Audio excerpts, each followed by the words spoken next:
Heroes do not need to be perfect. Heroes only need to be brave and authentic. They're courageous, determined. They've got grit and they've got honor. The hero is not bound to win, but only bound to be true. They are not bound to succeed, but bound to live up to what light they have. However, heroes very rarely live long enough to become legends. For every honorable person, there are 10 ambitious people playing with a stacked deck. And while we do remember self-sacrifice and heroism fondly, it's too often post-mortem. And it's in the very nature of a hero that we see their biggest flaw. One day, every hero falls, whether it's to the sword or to the weight of their own human weakness.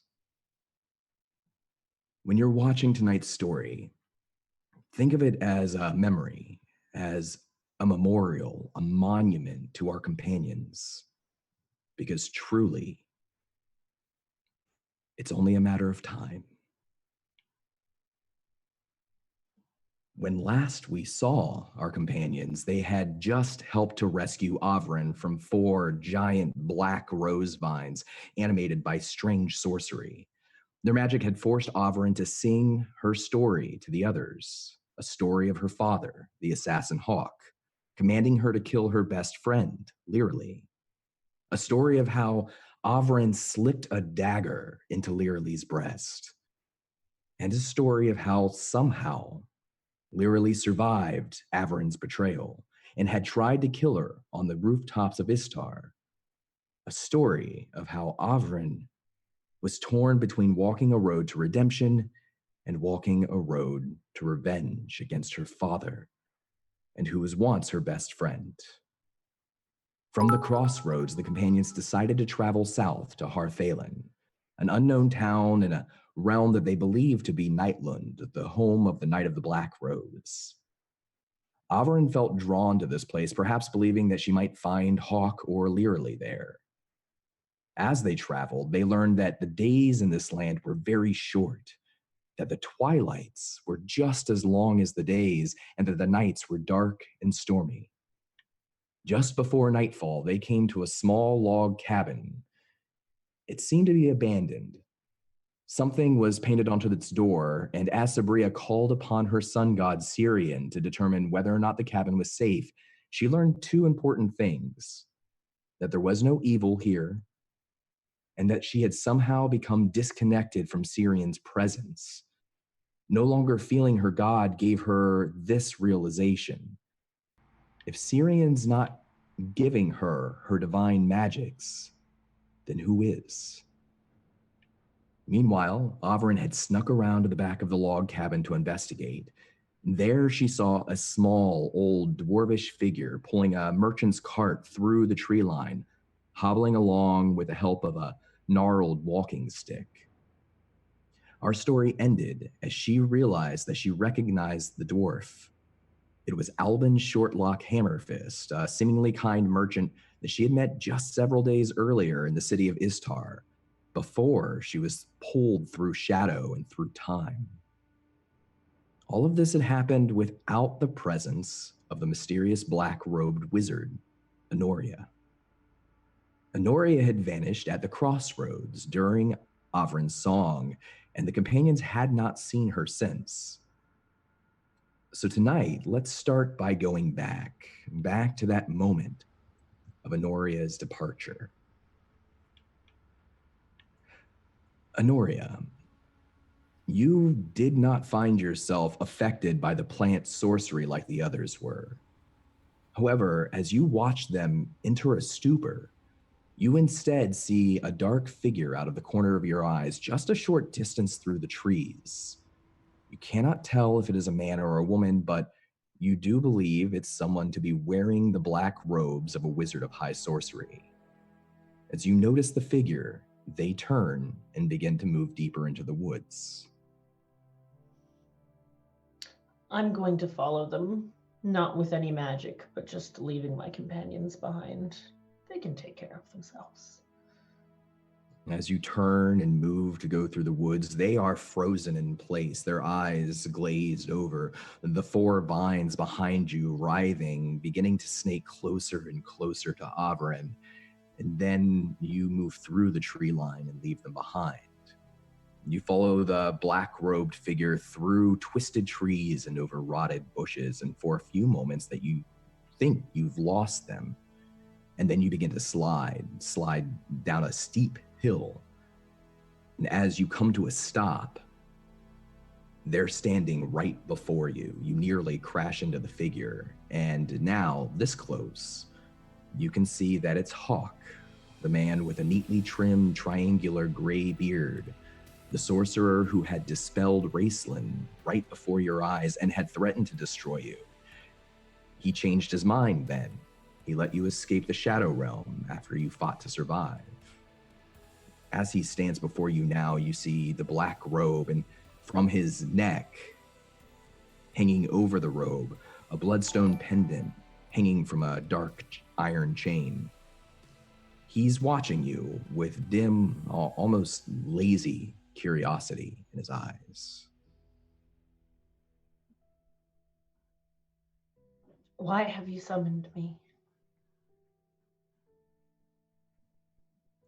I did not summon you, Black Witch. You followed me. That was not your magic. Which? I explained to him the scene of the roses creeping up and my companions being left behind. I assumed that magic so powerful and not laying its hands upon me could only be done at the hands of yourself. While I appreciate your flattery, no, that was not my magic. That was the magic of Lord Soth, who rules this land. I was merely observing it, as were you. I nod as though, yes, I was completely observing it and not caught in it. These things are fascinating. Yes, aren't they? Tell me, while I'm still debating with myself as to whether or not I made the right decision in letting you come here, how do you find your journey so far? It is timeless. The beauty of the world does not fail to escape me. The moons, so glorious in all their light. And what is it you intend to do now that you're here? Study.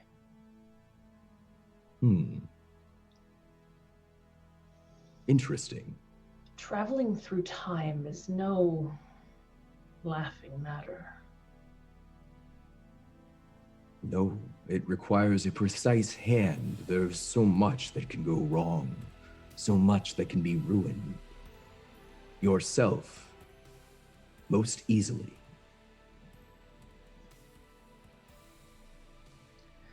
Contemplating in that few moments after he says that, thinking that he's likely threatening me, I don't know if I want to reveal the special capabilities of my eyes, but I am very afraid of death in this moment.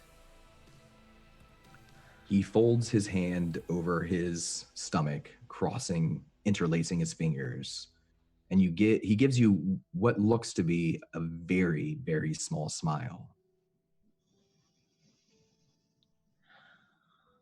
It is a great thing to have the capability to change time, the flow of time.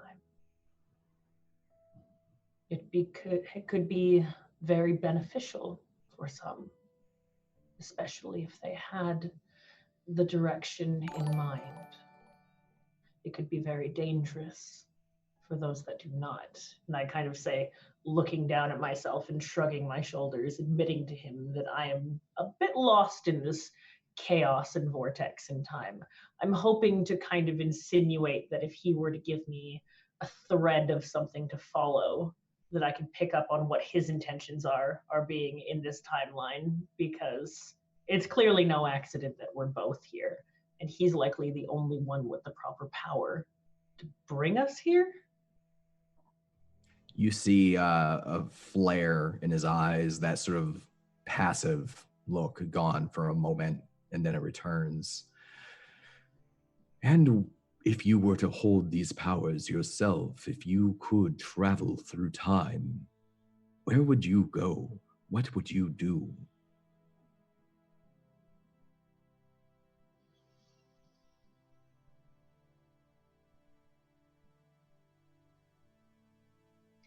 I would finish my spells. I would gather all the power of the world to me, and then I would go beyond. Perhaps I might rule the Tower of High Sorcery, I say with a smile. I heard what Raceland said to you, what he encouraged you to do. I would present to you another offer, a better offer. I believe Raceland does not have your best interests in mind. In fact, he is most likely using you for whatever it is he has planned.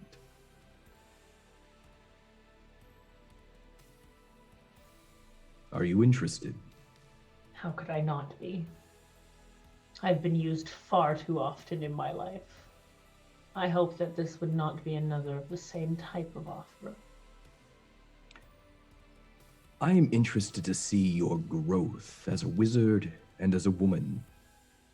I am looking for a new apprentice, but I do not choose apprentices lightly. Do you have a master? I have no Shallify.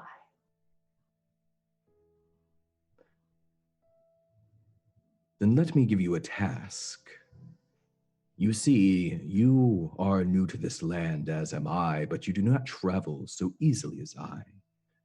We have some obstacles here in Nightlund. No one may enter and no one may leave. The Lord of the land has, through sorcery, blocked us off from the rest of the world, and I do not intend to be trapped in this abysmal place. I have other things to do, other goals. So, we must break his power over the land. I know that he has several sources of great magic that he draws on for his power. Soth is not a great enough wizard by himself to do what he has done here. Instead of looking for the Lake of Sounds, I would like you to instead look for these three sources. I know of two of them, and the third I have a guess. There is a figure the people call the White Rose, a rebel queen who hopes to usurp Lord Soth. No one knows where she is, how to find her, but she has a great power, and though she may be opposed to him, I know that he draws power from her. There is also a dragon of good nature, trapped and imprisoned in a place known as the Last Tower. Have you heard of this place? Can I roll a history check? Absolutely.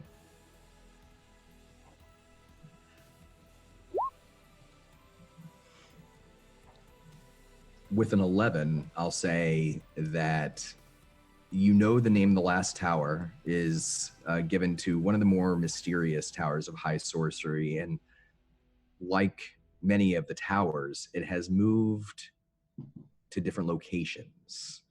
It does typically reside somewhere in Nightlund, and he goes as far as to say, I do not know what waits at the tower itself, but I do know that its current location is close to the town of Harthalen. and southeastern realm of this area. The third power, I do not know, but I can only imagine it has something to do with the land. Those vines, the way that he seems to be able to control the earth and the trees and the beasts of this land. This cannot be his power. It must be another's. These are a great many tasks, Master. Well, I have much knowledge to share with one who is worthy.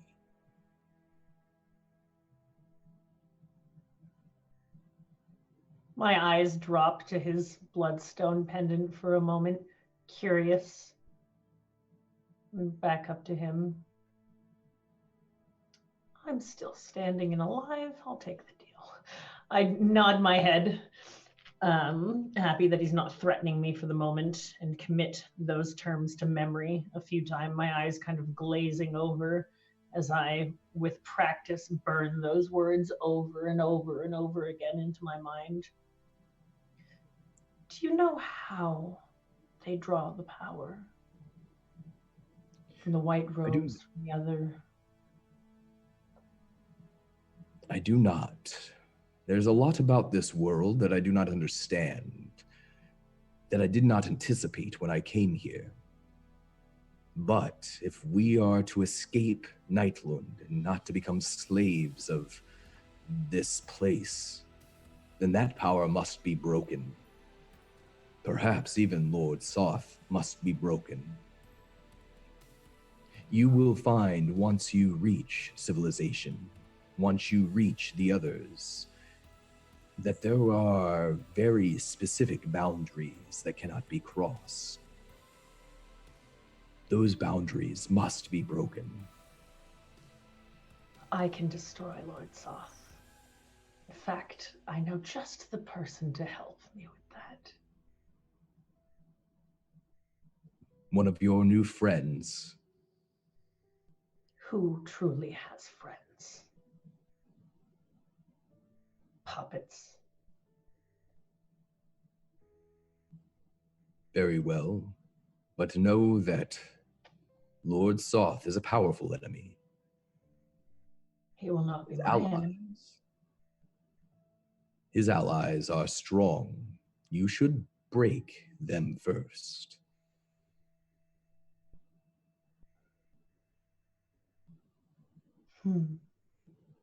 This will be more enjoyable than I thought.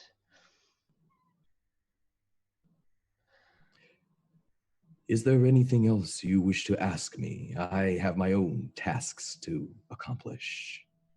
I am but a meddling mage. If there is anything you could bestow upon me to make this task easier, I would be grateful. Teaching magic is, as you know, not an easy thing. Prove yourself but a little. Take the first steps down the road. I will prepare something for our next meeting. And I have one last thing to ask you. Do not tell the others that you saw me. Keep it a secret between us. I do not tell them anything that they do not need to know. That is how it should be. That is how we are, I say, drawing my black cloak around me. He nods his head and touches a hand to that bloodstone pendant and says, well, you better hurry now. You'll have to catch up with them. I begin casting, going through the arcane gestures. Ylang. And I begin to hover a few centimeters off the ground, and I nod at him, and then I take off. Expecting every bit of the way to be hit by a fucking lightning bolt in the back. He watches you curiously. If you look back over your shoulder, he's watching you go for 1 second, 2 seconds, and then he bows his head and his face disappears beneath the black hood. And then that hood, that robe, begins to melt into the shadow of a weeping willow tree. And as it melts, he vanishes into that shadow and he is gone. It does take you time to catch up with your friends. Tracking them is not easy and they are moving, but it's only about a day later once you find them again. For now, we'll move away from this scene and we will cut back to Avrin. It's begun to rain again, and the twilight is fading to night. Avrin, behind the log cabin, you spied that old dwarf pulling a canopied cart through the tree line with the help of his walking stick, and you realized that you both knew each other. He pointed at you and he asked, you, what are you doing here? To which you replied, I could could ask you the same. Well, I wish I knew. It was the damnedest thing. In one moment I was on the street of Istar and then swallowed up by some terrible blackness. I saw things, awful things, and then I was here. Not here exactly, but close by. I've been wandering for days trying to find a town or something. And here you are.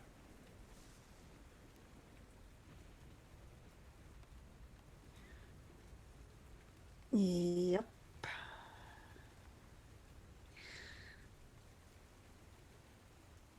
I'm kind of just glancing back where I'd come from and then going back, looking back at this dwarf, who had been friendly, but I don't know this guy at all. So you've just been wandering around. He lets go of his cart for a moment and he hobbles a couple of steps closer to you on the walking stick. And the direction he's coming at you from, he's kind of coming at you from the same direction that you would walk back around the side of the building to where the rest of your companions are. Not quite blocking you, but closing in, and then he stops. I'm just so happy to see anyone. Please, do you know what's happening?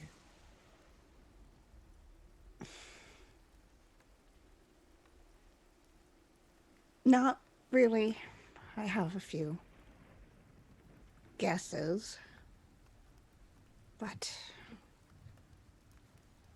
it seems like we're stuck in wherever this place is.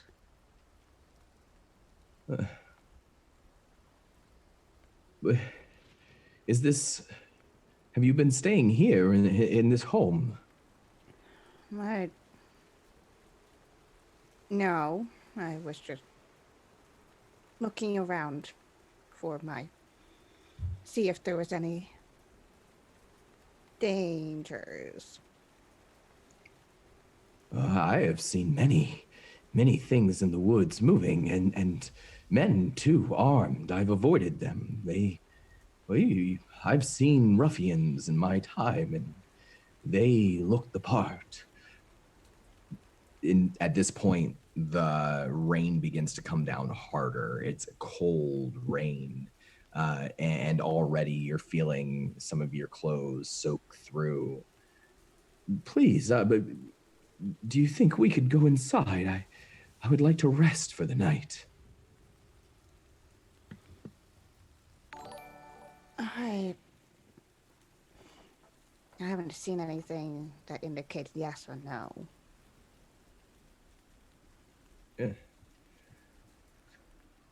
Well, I certainly don't intend to stay out here. It's always better to have a companion when you travel. I used to have a number of very close traveling friends. They're all gone now. Will you walk with me?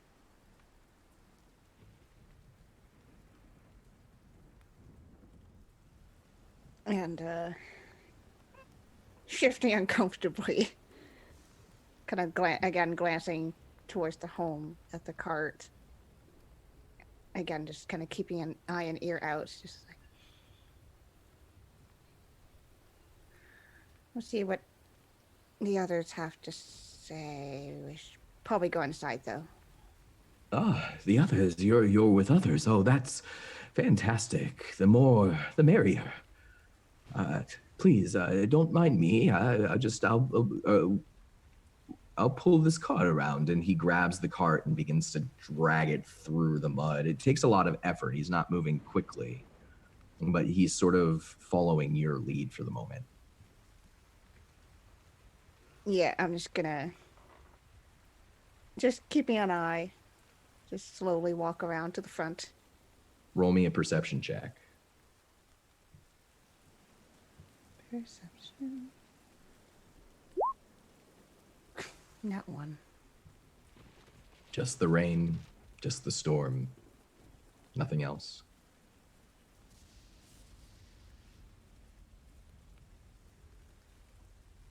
And I slow my pace so that I'm not far ahead of this elderly dwarf. He picks up pace a little bit after he starts to get momentum with the cart, and he's hobbling along. He says, "Oh, don't mind me. I can keep up. I'm not new to harsh conditions and long walks. Oh, it's so good to see someone."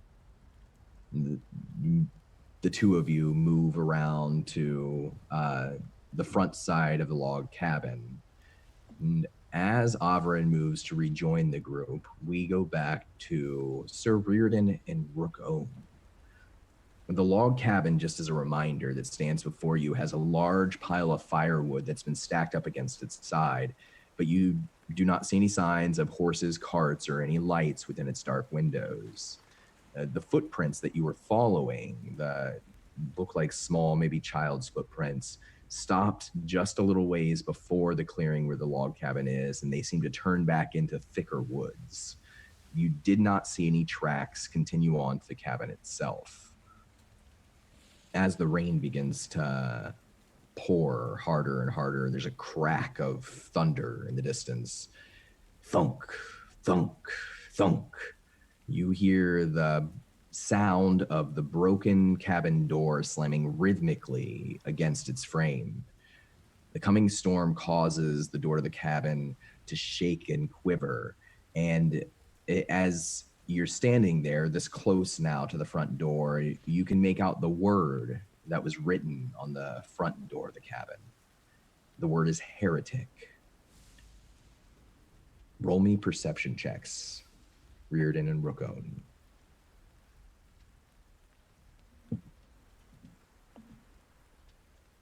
Rook Own rolls a 24. A 15 for Reardon.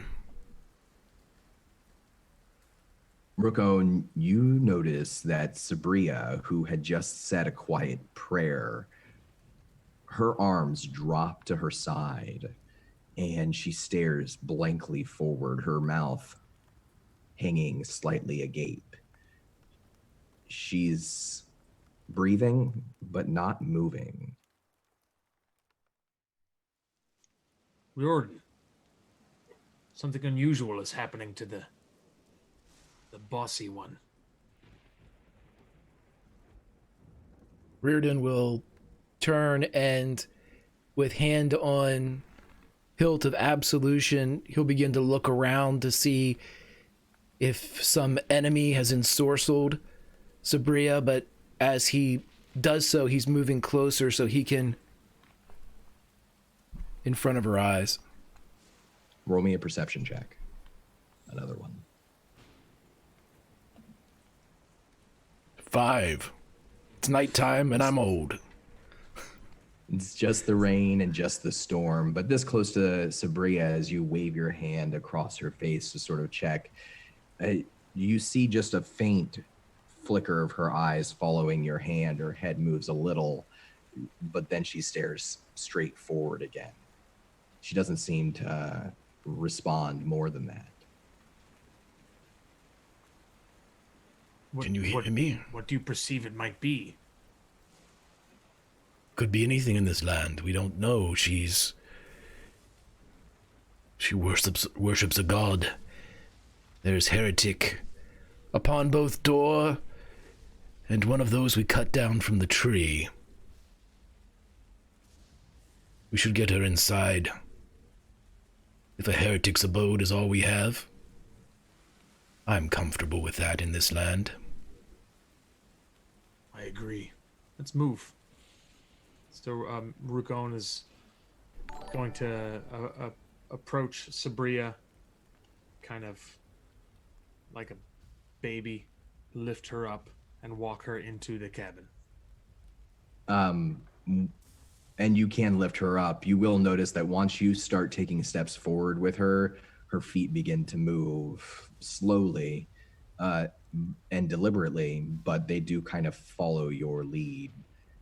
It's about that time as you're approaching, about to enter the cabin, that you see Avrin return from around the corner of the cabin, and she's not alone. You see a small dwarf wearing what could be commoner clothes, or maybe slightly nicer than commoner's clothes, muddy and dirty. He's bent by age, and he's pulling along a small cart with the help of his gnarled walking stick. And the cart is covered, so you can't see what's within it, but you've careered and been in cities enough to know that this looks like the sort of cart that you would set up in maybe a merchant square, and then you'd open up and you'd hawk your wares out of it. Lady Averin? He's friendly. Hello there. I'm Albin Shortlock Hammerfist. Perhaps we should all go inside. After you, Mr. Hammerfist. Oh, of course. And he pulls his cart up to the side of the building and kind of ties it off to a post there that could have once been for a horse, but there are no horses to be seen. He shakes out his gray beard and he pushes the broken door open. It kind of falls off of its hinges and slams into the floor. He kind of looks over his shoulder. Sorry about that. Here, I'll fix it. Let's just get in. And he moves through the door and disappears into the cabin beyond.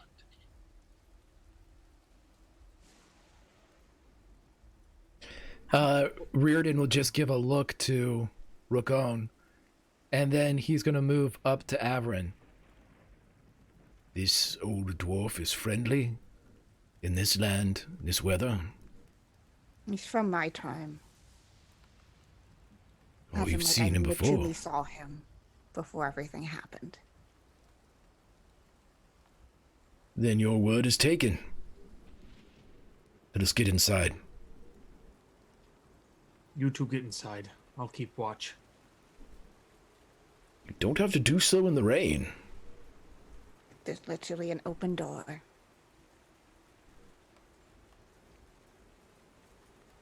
Well, someone has to make sure his cart is safe.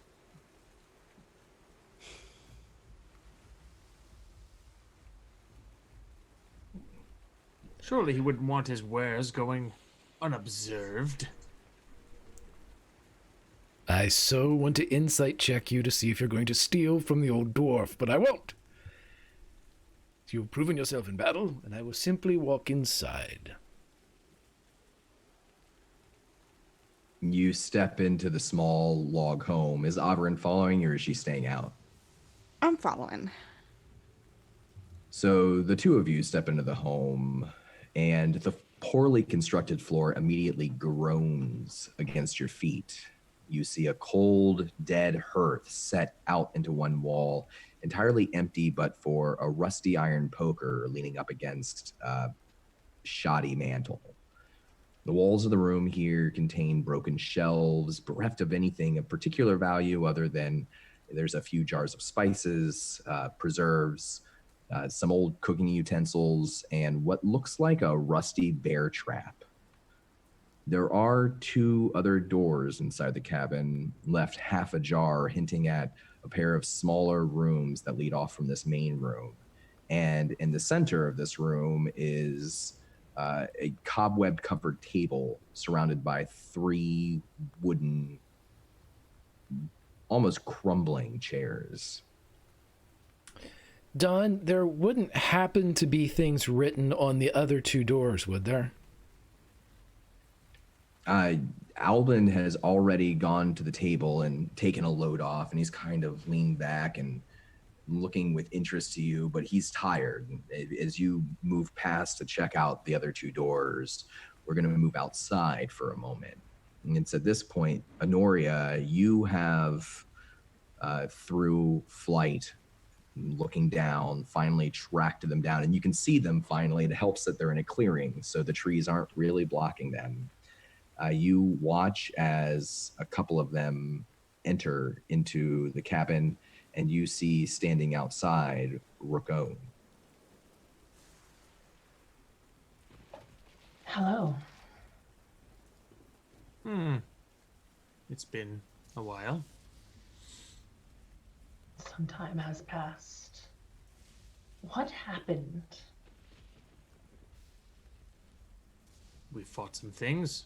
We won. We walked. And now we're here. I am glad to see that my well-being was high on the priority list. Well, if you're a person that's worth your while, you would have found your way. And you have. Well said. Do the rest of our companions fare well? Are they safe? For the most part. The rest are inside. I look at the cart. We have gathered supplies. Rukone narrows his eyes and goes, dibs. Second dibs.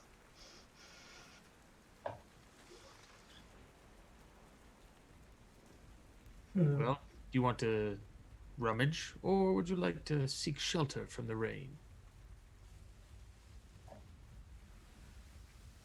I would like to rummage. And I help him look through the cart.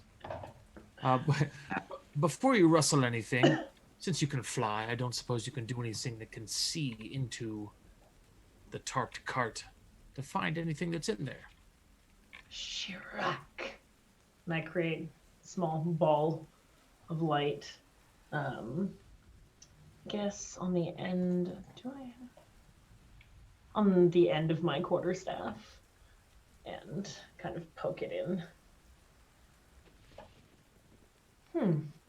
This gives me a curious idea. Once you peel back the tarp that kind of covers the front of this merchant's cart, and you shine the light in, you can get a very good look at what's inside. It's a pretty hodgepodge collection of foods, books, a lot of them older looking, antique trinkets that look like they come from many different regions from around the world, many different cultures. Probably the thing that stands out most is hanging on a stand, and it takes up the center of the inside of this cart. It's a very fine looking suit of leather armor that is accented by a number of jewels. Does the cart count as an object in its entirety? What are you trying to do? I would like to use Honoria's Minor Eyes of Time as a level 1 spell to see every possible advantage and what might do me the most good that I could pull from this card. Absolutely, you can cast that spell. I make some more incantations, leaning my staff against the cart and using the kind of muddied ground from the rain to hold it. And my eyes glow gold for a moment as I look at the cart and perceive every possible income of rummaging through it in but a few short seconds. And Rookon, you will notice her eyes going gold and as she casts this spell. It's definitely not something that you've seen before, not that you've seen a lot of magic in the world, but it's unique to you. And as you are looking into what it would be like in your immediate future to pick up a book and to rummage through it, or to pick up an antique and to really discern it, I'm going to ask you to make me 3 perception checks. Can I use an advantage on one of them? Absolutely. Okay, so I'm now down to Do that. uh, And let me know which one you want to use the advantage on. whichever one has the highest roll. Let's go with the 19. Okay. You gave me the option. I'm taking it. No, I'll let you. Obviously the most immediately valuable thing is probably the suit of the armor. At least traditionally, it is a very fine looking suit. You're not, you don't wear leather armor, right? You're not typically. No armor, just my mage armor. You can tell that in one of the futures where you look forward into the future and you kind of study the actual gems that are sat out into the armor, that there is something magical about them. You also find a number of books about different regions of Ansalon, about different religions and cultures. So if there's a particular, I'll say anything with about Carthalin or Nightland in specific, or anything about the Lake of Sounds? Nothing about the Lake of Sounds or Harthalin. And you have several futures where you are reading on History of Nightland book, where you're flipping through, and then there's another version of that future where you're reading another chunk of the book. You don't find anything about those two places, almost as though they don't exist or nobody's written about them. You do find a book, though, that does explain the geography and history of Nightlund, spelled with a K. But it doesn't quite match up with what you've seen so far. So something's different. But you do find a book about Nightland and its history. So I'll give you, for in the future, if you make any history checks involving Nightland, if it's something that the book would help you with, I'll give you advantage if you want to hold on to that book. I think the book is probably the most valuable thing here. I look over to Rookon and I say, the armor is magical. And I take the book and walk away. I peruse the cart, look over the cart, and just mutter to myself, he's but a peddler. He has nothing. The cheeses are very fine cheeses. I don't think Anuria would know fine cheese better in the face. What is this? Fermented cow's milk? I don't need this. This is filth. Pulls the tart back over, wraps it up as close to visually as it was before, and then sits back by the door disappointed. Roll me a sleight of hand check to see how well you match what it was before. Yeah, absolutely. All right. 17 for sleight of hand. You took the time beforehand to sort of try to take a mental picture of what it looks like, and you think you've done a pretty good job of matching it. So you wrap it back up, and are the two of you heading inside, or are you staying outside? Rukon's staying outside. I'm going to head inside. All right. Meanwhile, back inside, you approach the back doors, Reardon and Averin. And you can see now, as you're peering through, as lightning crashes and shines through one of the windows of this small log cabin, that it looks like they're a pair of tiny bedrooms. There's nothing written on the doors themselves, but both doors are ajar.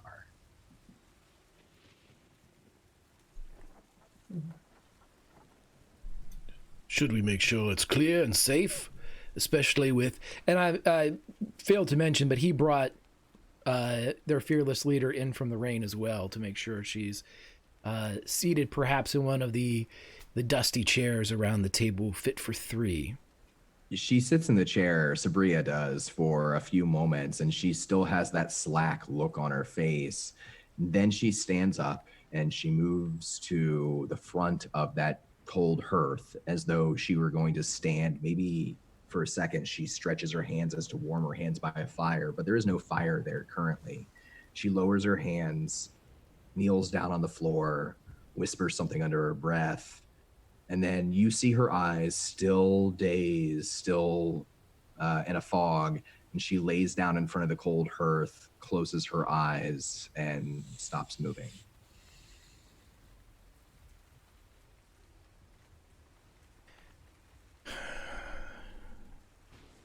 That's disturbing. Do I see all of this happening? This is not yet. You haven't entered yet, but in a second. Let's clear the place. What do you think, Lady Averin? That probably is the smarter of ideas. Well, it seems that we are in need of a new leader, and as is the case in my order, we do not lead by rank, we lead by merit or knowledge of the field. This seems to be something that would do with a quiet touch. Lady Averin, I defer to you. Shall we pick through the shadows?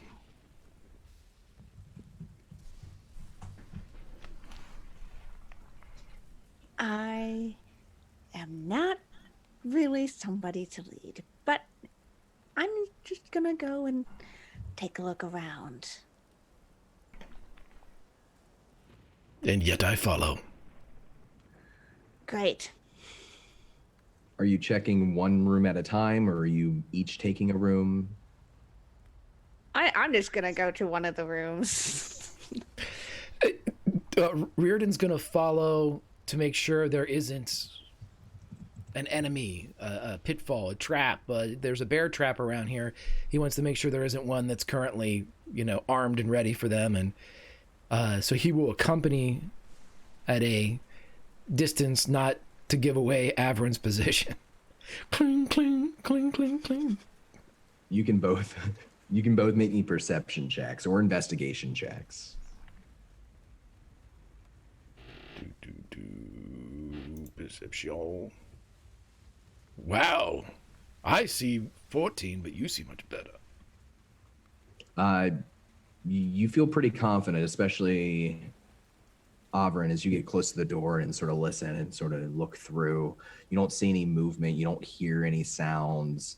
The most noise that's happening now are the exasperated breathing of Alvin, who's just kind of tired and sitting on the chair. He is watching you interestedly, and the creaking of the wooden floor beneath your feet. You don't find any traps or anything that suggests that you're in immediate danger, and you are able to check out one of the bedrooms if you wish. Yeah, I'm just gonna very slowly open the door, even like lifting up the handle so it doesn't creak as much. Roll me a stealth check.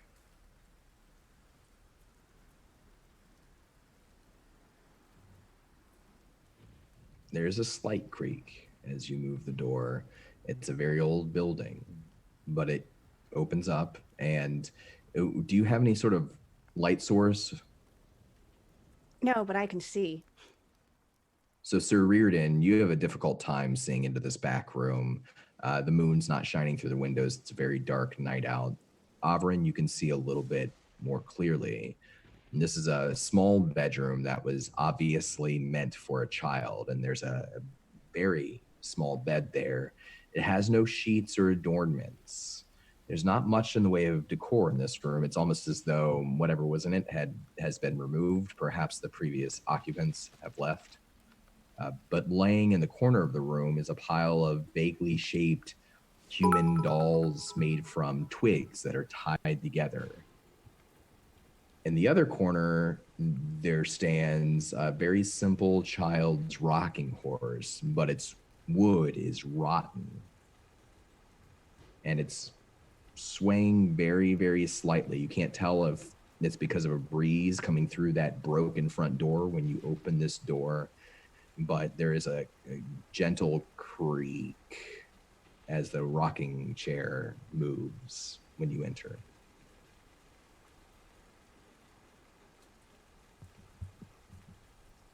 Sticking as close to the walls as possible. Just take a very slow circuit around the room.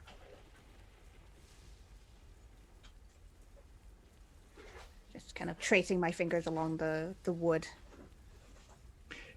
It's very dusty and very much parts of it full of cobwebs. You do find a number of insects.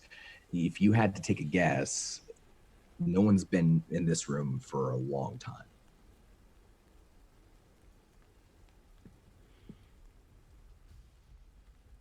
All right.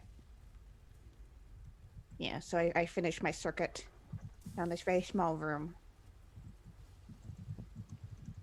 Just, again, checking under anything or... But... Roll me an investigation check.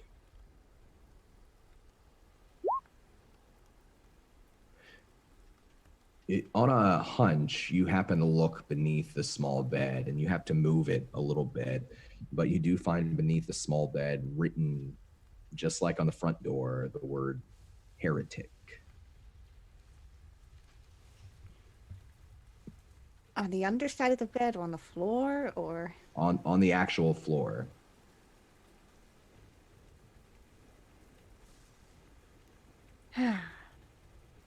These people really like labeling things. Did you find something, Lady Avron? Yes. It's at this point, Anuria, you enter into the cabin and you see Sir Reardon standing in front of an open door in the back of this cabin. Again, there's not much to it, some broken shelves, not much of use. Sabria sleeping in front of a cold, unlit hearth. And there's a small, old, tired-looking dwarf sitting at a round table on a creaking wooden chair. You hear Reardon yell to Avron through an open door. Hello. Whoa. Oh, hello there. I didn't see you before.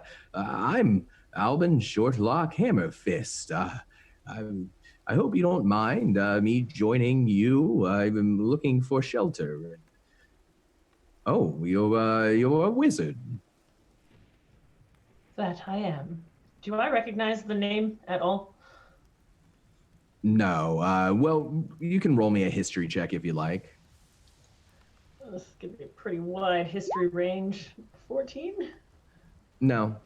You don't recognize the name. I'm mostly looking for names that stand out in time at the moment. I'm over-analyzing everything as I am now exceedingly paranoid.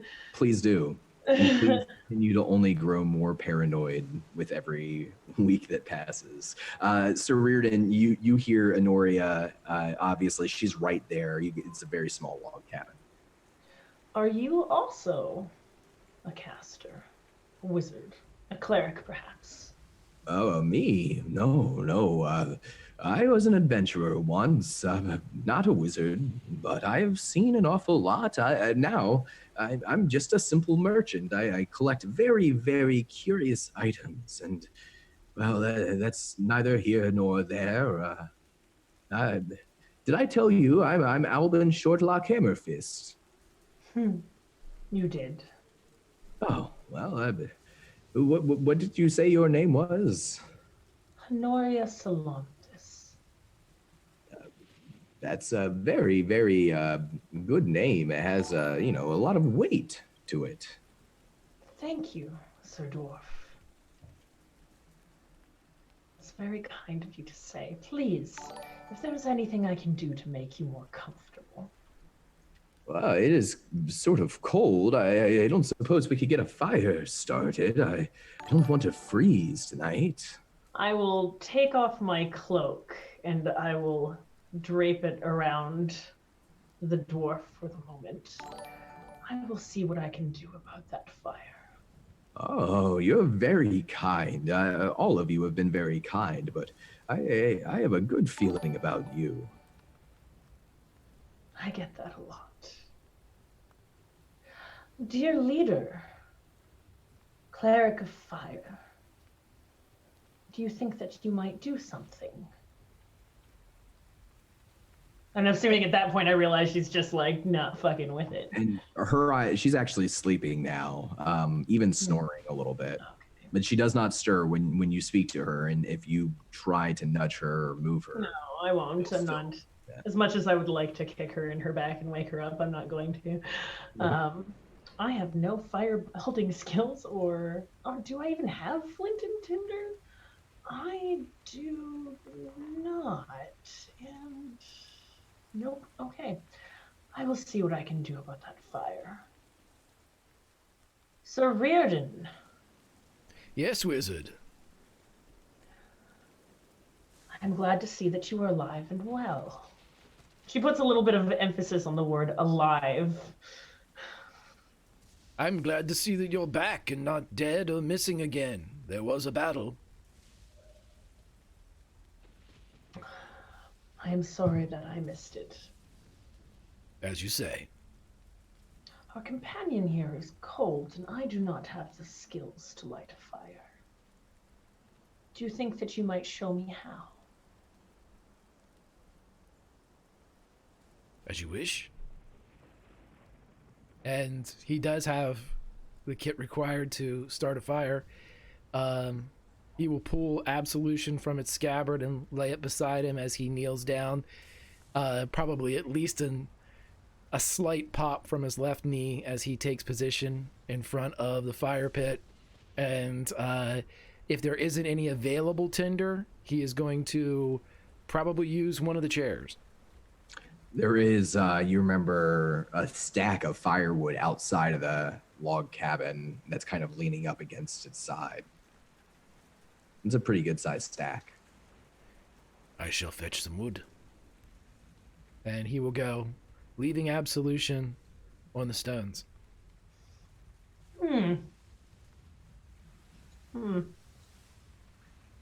You step outside, and Rookone, you're soaking now. Your fur is drenched. Roll me a perception check, Rookone, as Sir Reardon joins you for a moment. Brit. Just the storm and just the rain. No movement in the woods, not that you can see. You hear Reardon come up behind you before he arrives, and you feel pretty confident that up to this point, there's no one immediately following you or close to you. Nothing that you have to worry about right now. And then Reardon comes out. Hello, my friend. You are getting drenched out here. Perhaps standing inside the door. There's word tell to be a fire soon, as he begins to stack the wood up. He squints his eyes and looks over. I was built to endure. This is fine. I was built to stay dry and warm. And he... Perhaps you could share in it with me, and I'll take your position on watch. In due time. As you say. And he'll get some wood and go back inside. It's very easy, even though the wood is wet, to get a fire started with your kit.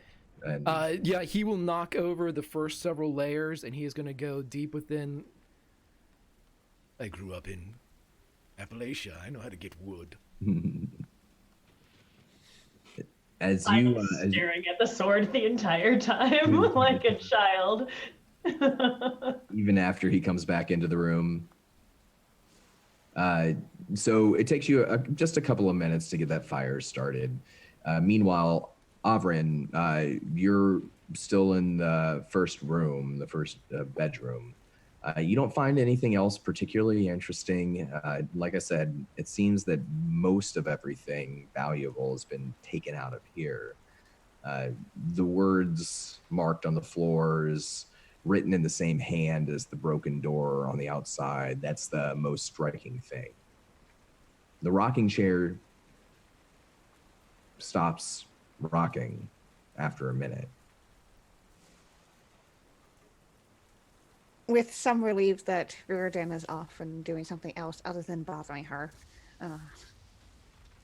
she'll kind of stand back up from looking at the heretic underneath the bed, and will close the door behind her and go into the second room. You give me a stealth check.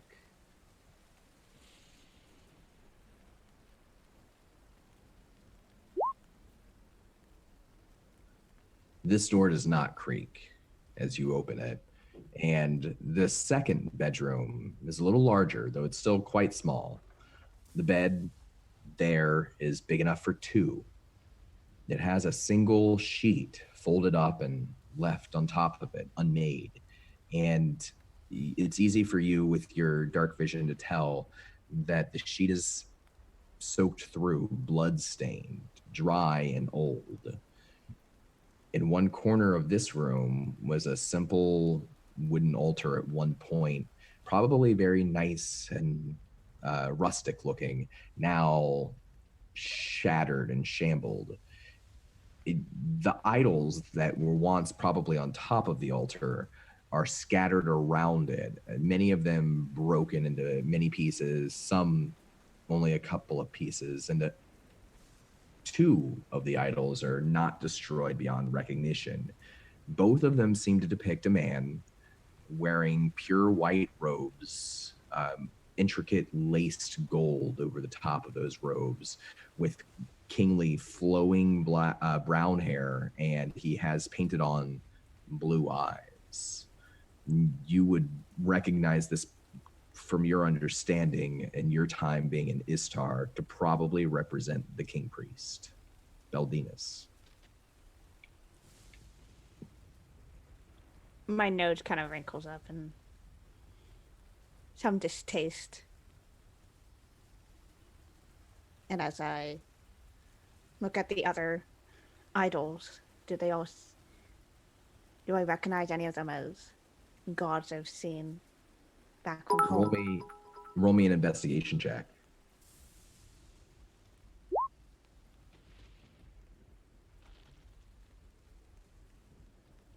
You recognize them all, probably because as you have these full pieces, these ones that are very recognizable, you can kind of match and compare.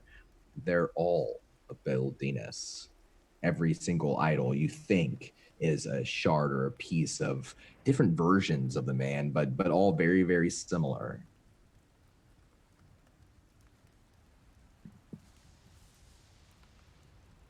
Interesting.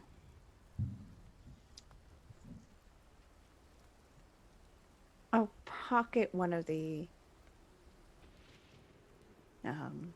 intact ones and continue my circuit. Just keeping a casual eye out for more heretics being carved into wood. This seems to be a thing. It's not hard to find it this time now that you're looking for it. It's actually on the back of this door and on the wall behind where the altar probably once stood. Both times the same thing, heretic, heretic. You don't find anything else of particular value. If there was anything here, it's been stripped away. The occupants have moved or someone else has already been here and looted it.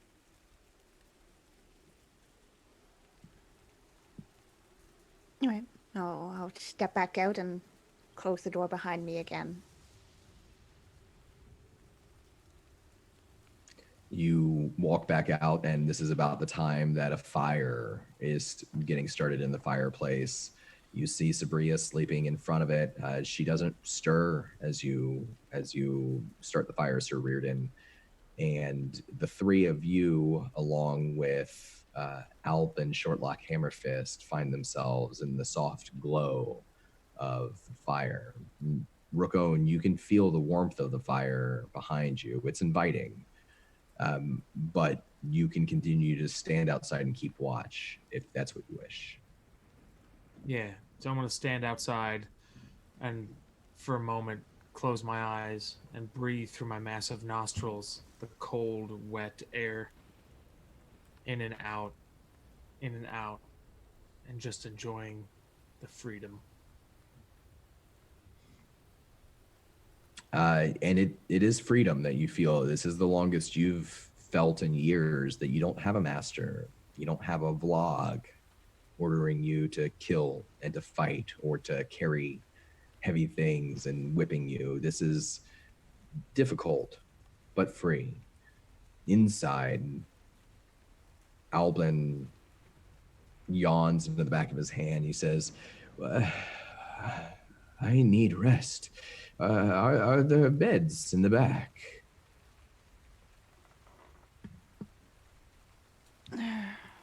There's a couple. One child, the other, if you just remove the sheets, will be fine. Oh, no, the child's bed is fine for me. I'm not fussy. I'm very easy. Do any of you know what is going on? Where we are? What's happened? Were you all... How did you get here? What do you mean exactly? Anuria says, turning from Sir Reardon, the sword on the ground, and looking over to the dwarf. Do you not live here? Oh, no, God. By Paladine, I would never live here out of choice. And he's pulled his cloak off of his body, and he's kind of wringing out the water from it, and he's limped over to the mantle, and he's kind of hung it out and laid it out so that it'll start to dry by the fire. But he does turn to Anuria. No, I travel often, but I live mostly in Istar. I look at Anuria, he's from my time. Curious. Your time? How many moons have you seen in the past few nights? I say, kind of slowly, stepping closer to him. One too many, if you ask me. It's very unsettling. To see Nutari, well, that is an ill omen indeed.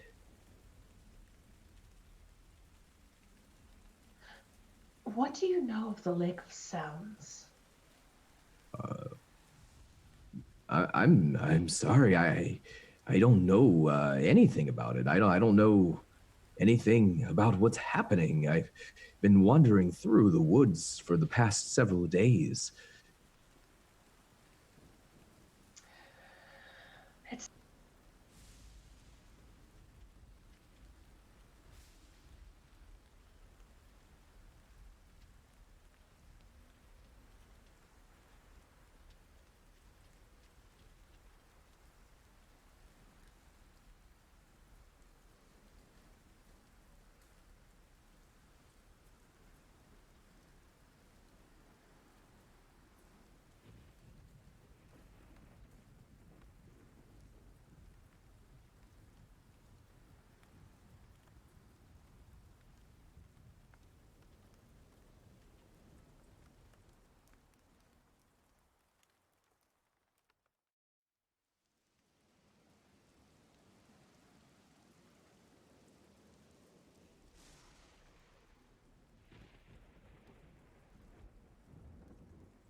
Let us know.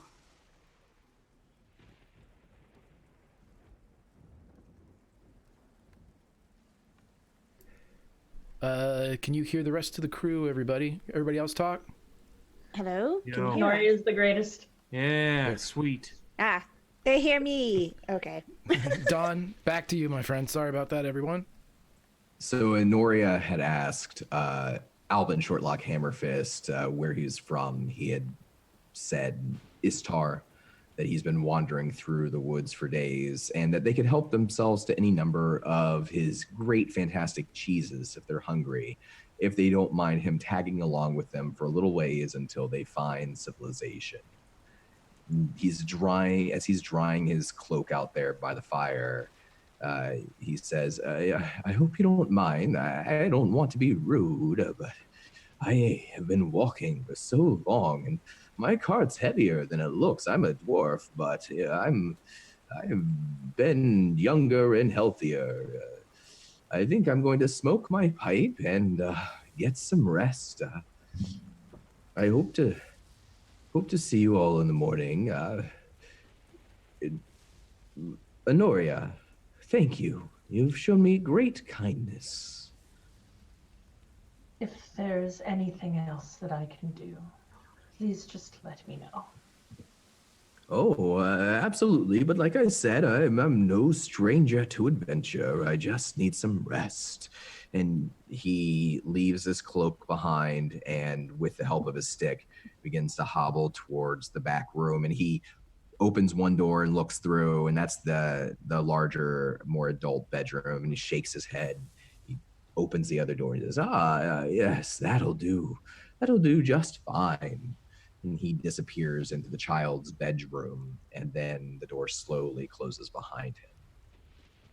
Anuria watches him every step of the way until the door is closed, and then she places her back against a wall and begins reading through that book that she stole from his caravan. Roll me an insight check. I'm going to use advantage.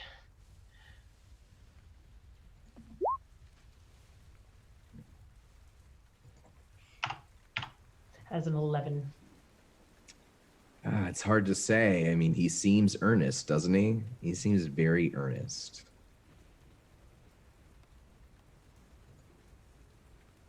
I think on it for a few seconds and then go back to reading the book. There's something that tickles the back of my mind, but I don't know what it is. An adventurer for what? Why? Perhaps these books will help me. He collects trinkets and oddities. If he had that cart and he was here for no reason, did the whole cart get transported with him?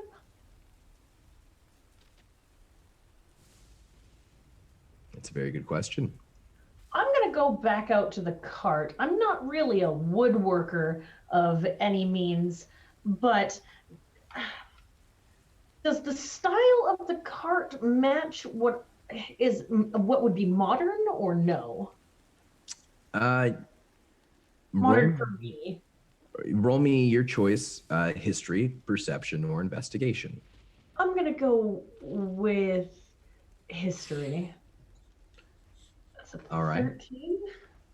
You step back out, and Ruko and you see Anuria return. The rain's lightened up a little bit, but it's still raining.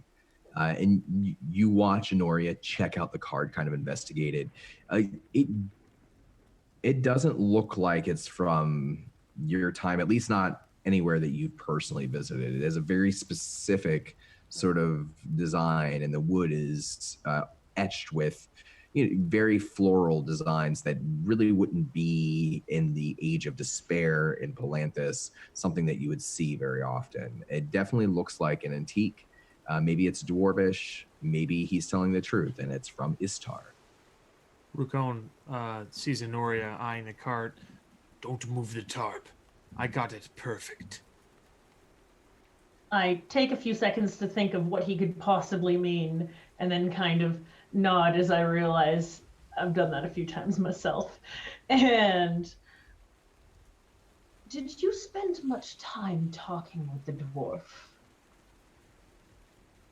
None, actually. Civility isn't really my thing. What is your thing?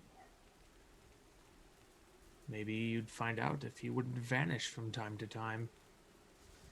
I did not wish to vanish. There was a great evil that took me. And you are back. Must have not been that evil. As you conquer all that you come across with your ways, as do I. I came out the victor, and here I am. I'm not stopping you. Do as you will. Just do not mess up the tarp. I take a step back and hold out my hands, like, what did you choose? She says, curiosity glinting across her eyes. I needed nothing. I took nothing. You surprise me, Marco. That makes one of us. I tilt my head in concession and go back. Anuria's not fond of the rain. She's not as stout as her Minotaur companion.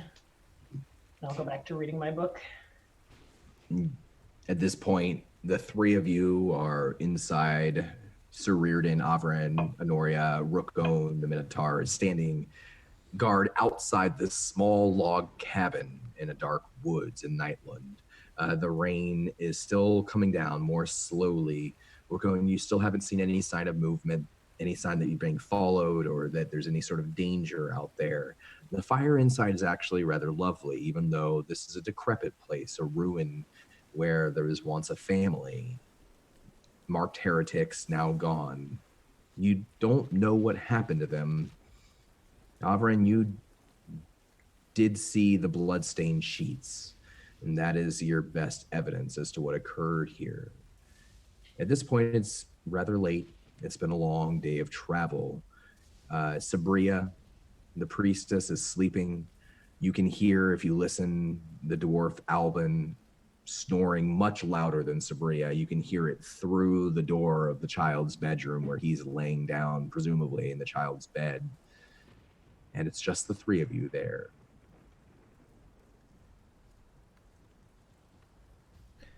I suppose we should get some rest. I can take first watch. Our Minotaur friend can take first watch. And I shall take over the rest of the shift. I leave it in the group's capable hands. Honoria nods, looking down to the cleric again, wondering why she wasn't included in that list, but assumes the worst naturally, and does her best to make herself comfortable and sleeps near the fire, being no stranger to sleeping in sodden conditions. There is a bed. If you want it. Honoria will look over her shoulder and say, I don't know how much time you have spent in poverty, but beds that are not tended properly have monsters all their own. She kind of involuntarily scratches her shoulder where perhaps she had gotten a bug bite as a child or some other weird crawly on her, and she nods her head and goes back to sleep.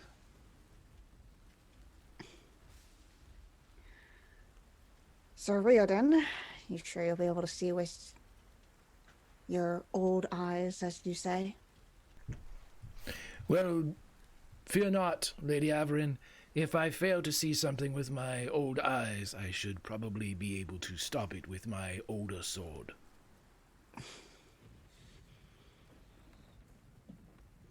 Right. And, yeah, Avrin's not going into that bedroom. Something about bloodied sheets doesn't sit well with her. And she'll So, just have her back against the wall and just sleep. for Anuria and Avrin, it's easy enough to sleep. Anuria, you do have the thought that you've slept on floors like this before. You do see roaches and other bugs around. This is in the middle of the woods, after all. And though you're tired and are able to fall asleep quickly, you can imagine those creatures, those tiny things crawling over your arms, over your legs while you're sleeping. Those are the thoughts that you fall to sleep with. Avrin, you're not in a comfortable position, but how often has Avrin slept with her back to a wall? Since she left the guild, often. That's the safest way to sleep when you're not sure who's coming after you at any given moment. And so you are used to it, and this is a relatively comfortable position. Certainly having an indoor fire is something that you have not really enjoyed in the past several days of travel, and you fall into a very deep and very comfortable sleep. Sir Reardon, are you staying awake or are you going to sleep? Well, if the Minotaur is going to take first watch, then I shall take my moment to rest, and then I will take the rest of the evening. Rookon, do you continue to stand watch outside and wait? He does. He wants to imprint the feeling, the chill he feels in his joints, the cold wetness that seeps through his skin into his bones, just to remember. Roll me a Constitution saving throw, Rookon.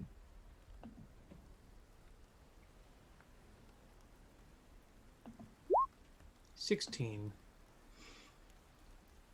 You feel the ache of the cold as you're soaked through. It is a bone cold, but it's not hindering. And you know your limits, and you feel free. You feel amazing.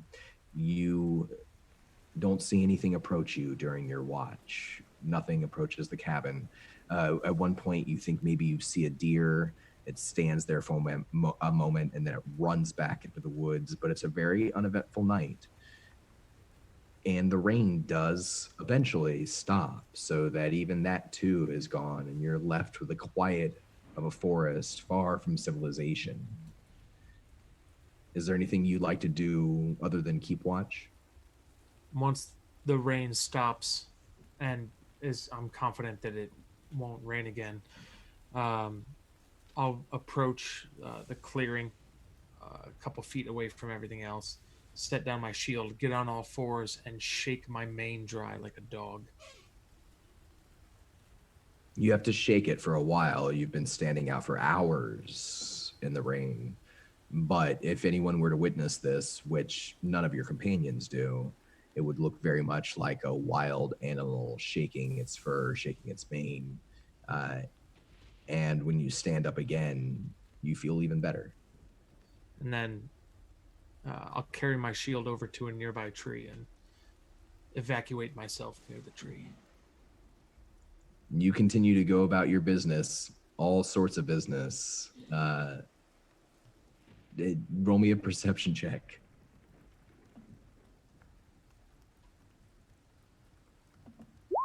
12. The 12, along with your crit that you received earlier, your natural 20, you continue to feel confident that you are alone, that nothing is approaching you. You see no lights in the distance. It's just you in the woods and your traveling companions asleep inside. I'll pick up my shield and then try to gauge how much time has gone by since everything has quieted down. Check the status of the fire. The fire could use another log or two. It's starting to burn low. Everyone else inside is fast asleep. I'll open the door gently, tuck to get under the door, sneak in and toss 2 more logs, gently set 2 more logs on the fire, and then step back out, not to see if they got caught. So minimal time not watching. You're able to do so, and you are proficient in stealth, right? Yes. Yep. Okay. And you rolled me a nature check. Yeah, you don't have to roll me a stealth check. You're proficient. You're able to sneak through sleeping people and lay a couple of logs onto a fire. It does start to burn more, and you can feel its heat on your back as you step out to finish your watch, which continues to go by eventlessly. However, Sir Reardon, when you finally fall asleep, you find a strange feeling overtakes you. It's almost as though your body is being pushed upward by a breeze. You find yourself being lifted, and it's no longer night, it's day. It's no longer storming, it's bright, and you are flying upward and upward and upward, lifted into a sort of divine world. You stand there amidst the sky on a calm, sunny day, and though that sun above you is bright, it does not burn your eyes. In fact, this is a very, very comfortable and relaxing sensation. You find yourself looking down, dressed in what would pass for Sir Reardon as lounge attire. You have bare feet, and those feet are caressing the soft pillow of a white, rolling cloud. Somewhere in the distance, you can hear a flute, its notes dancing across the wind, playing a song that sounds familiar to you, as though you'd heard it once before in a dream.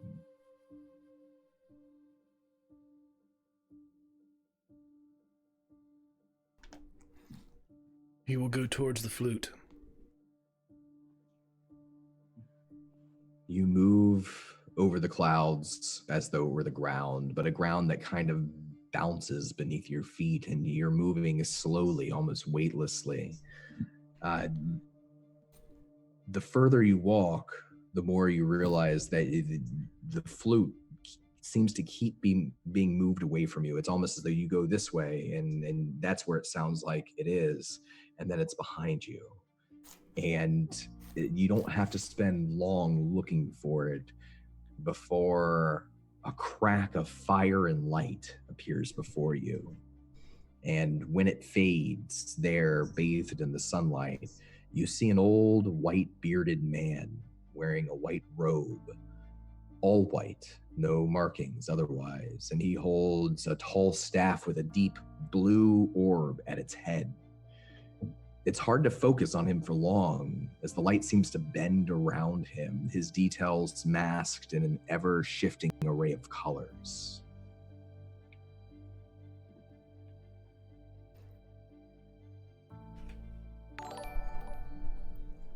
Who are you, sir? Ah, good Sir Reardon. I believe it is time for you and I to have a talk. I am at a loss, sir. You know me, but I apologize. Do not know you. Oh, Sir Reardon, you know me. I am the Great Dragon. I am the Platinum Father. You know me, sir. I am Paladine.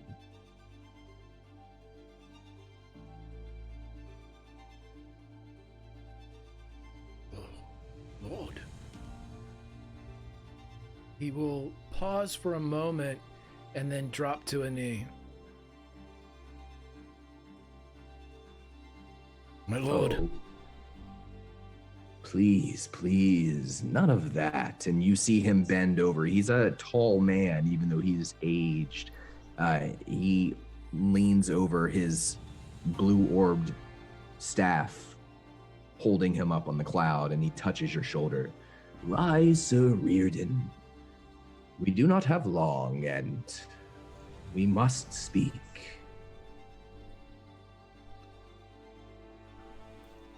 As you say. Please, sir, calm down. I need you to be alert, here in the now. Let your shoulders drop for once. He nods, but they do not. You see a small smile, but it's a very fond smile, touch his lips. You find yourself in a very bad place, one that I cannot truly reach through the veil of Nightlund. It is very disturbing to learn that there is a world and a place that my light cannot touch.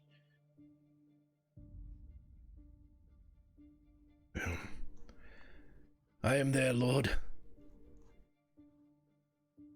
I believe. You are. So you are there too. Sir Reardon, I can see portents of the future, even through the veil, what must occur for the balance of the world to be made right again. You understand better than most the importance of the balance of the world, the balance of the gods that has been lost. I do, Lord. Everything is a balance. Will you undertake a quest for me, then? Of course. It begins with two tasks, two very important tasks of your heart. What happens thereafter will unfold as time and destiny permits. The first task, sir,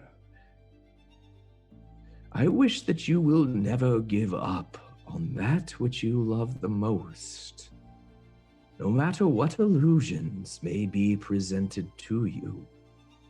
You, my good knight, must always trust your heart above all other things.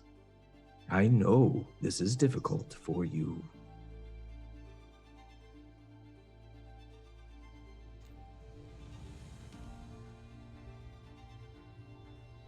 Yes, Lord.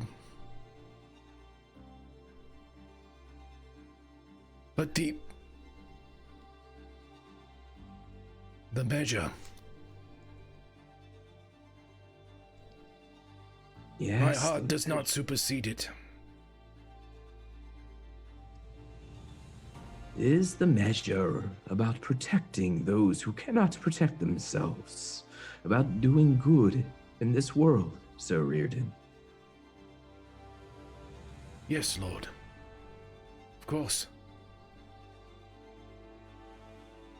And your eyes now, more than ever before, must be on the greater good. On the series of events that must come to pass. For that greater good.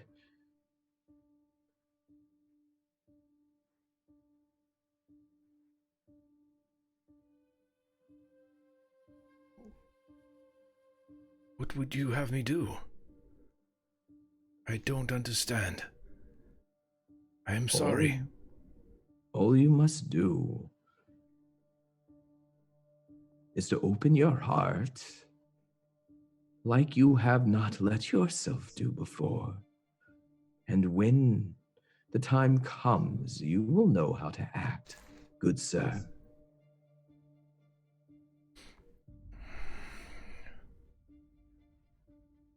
But Soth is here. Yes, and he must be defeated. Good. I shall do this for you, Lord. In your name. I believe in you. I believe in you, Sir Reardon. But there is another task you must open your heart to. This one may be harder for you, but I require for the greater good, that you trust the black-robed wizard Anuria, even though she has many flaws, even though it may go against what you are comfortable with. The oath and the measure are about the greater good, and this quest is the greatest. Don, I would like to insight check a god, if you will allow that. I mean, who am I to say no? I will let you insight check a god. I'm going to use an inspiration as well for advantage on my insight check. 17. So, what are you trying to glean? What's Sir Reardon trying to glean? Lies, untruths, the hint and the pull of that which cannot bleed correctly. The truth flows. Lies stop with dams and breaks. He's waiting for that stop. You feel a certain conflict, and that conflict is that you believe that there must be some sort of destiny that you're pulled into, that you're here for a reason, that all of these events mean something. And here is your God telling you that there is a path that you must walk. But the details of that path do seem to go against what you know of the oath and the measure. And his argument, which is that you have to walk astray from what seems the most straightforward path to end up serving your oath and your measure, is a valid argument, but that something about it doesn't sit right with you. He seems earnest. Lord, with all due respect, you who can see into my heart that you want me to lead with, if Anuria proves herself true, honor will dictate my trust in her. If she walks by my side, faces this land with me, aids the others, walks with grace, my trust she will have. But if she goes against the oath and the measure, she will have something other than trust. She will have absolution. I understand your concern, Sir Reardon. But I tell you now, Anuria has two paths before her. One where she becomes the destructor. One where she becomes a true foe. And one where she stands in the light and honor. Everything in this world is balance between chaos and order. You need Anuria, and she will only stand by you if you trust her despite her weaknesses. If you are predispositioned against her, then she will turn the other way.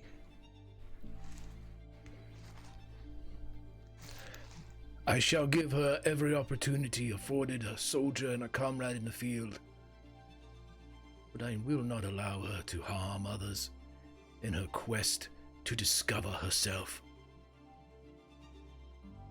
I would not expect you to. You must protect all. Open your heart. I believe in you. I see great things in your future and in the lives of those you will touch in the future.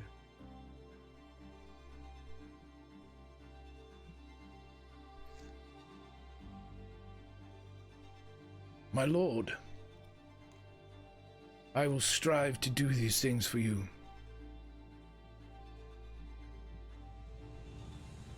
Would you honor me by allowing me to ask a question?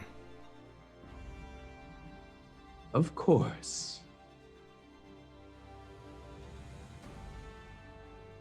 Have you seen our path here?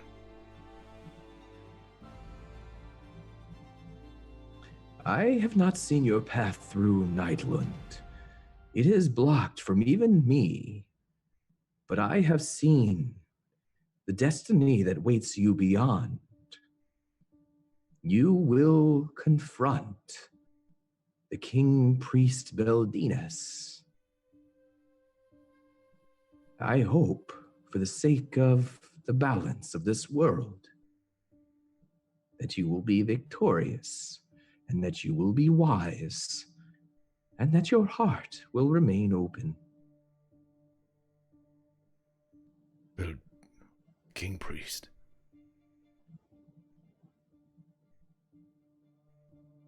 Did you see the mirrors? The room of mirrors. I did not. But mirrors are often merely an illusion, a lie. We see ourselves in them, but we do not truly see ourselves. Then let me ask you, Lord.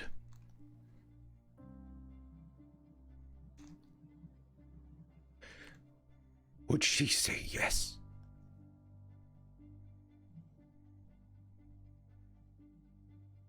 Yes. Yes, she would. If the time is right.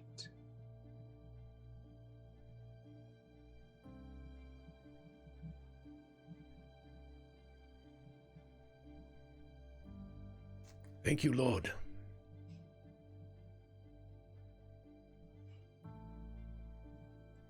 Thank you, Sir Reardon.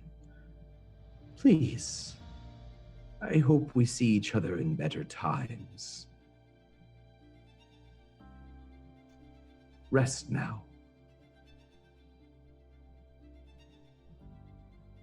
My lord. As you avert your eyes, there's another crack of fire and light, and Paladine is gone. The clouds at your feet, those soft pillows, begin to rise and roil and wrap around you gently. It's very soothing. And you find yourself enveloped in a cloud, drifting back to sleep. And when you wake up, it's the next morning in the log cabin.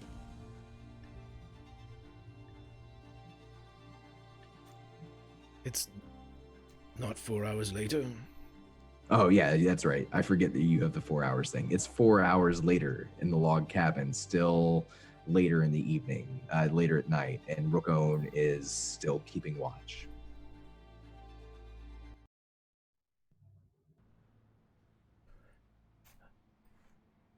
I will go to relieve him. Rookone, your watch has ended. So soon? Sleep, my friend. Take a well-deserved spot beside Flame. I will watch the rain. I'll keep within the fire's reach, but close to the door. Pound if you need anything. Oh, don't we always? And he'll smile a bit. Rookone goes into the cabin and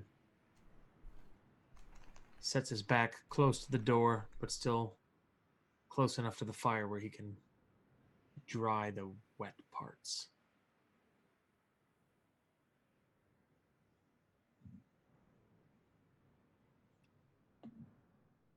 It's easy for you to fall asleep.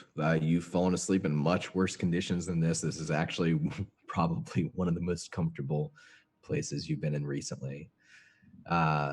And with that, Sir Reardon is left alone as the others are sleeping in the cabin to wait out the rest of the night. How does he keep watch? Because this realm has a strange way with time, he is going to look for the rays of the sun, try to get a feel for the length of the night, of those darkest hours or longer before dawn. And if he can sort of figure out how to discern a night's length through the night, a normal night's length through the length of night that they are currently dealing with, he will begin to note that for future watches. But he's content to watch until dawn. So roll me a perception check and let's call it a nature check.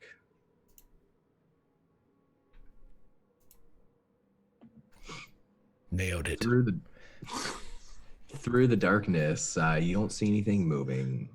You try to figure out, is this night longer? Is it shorter? You feel very thrown off your internal clock. What you're certain of is that the days are 6 hours, maybe less, half the length of the days that you're used to. And the twilights, instead of lasting 45 minutes, last just as long as the days, that purple hue. And when the night comes, it almost always seems to come with storms that last. You're not sure if it's less or more, but roughly about the same length of time as you would expect a normal night would in your world. He will man his post and allow his friends to rest. The night passes peacefully. The log cabin does not come under attack. There's nothing else noticeable about the evening. And it's the morning again when you are all waking up, maybe a little stiff, but probably less stiff than the day before in the log cabin. You are now traveling southward towards Hearth Phelan. What's your morning like?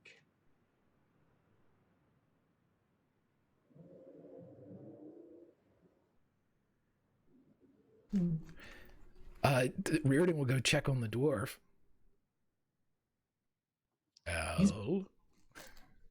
Unless someone wakes him up, he's probably going to sleep a little bit longer than the rest of you. I will be studying my spells. Looking over at the cleric, hoping for some more of that coffee. She does not wake up either. She's still sleeping.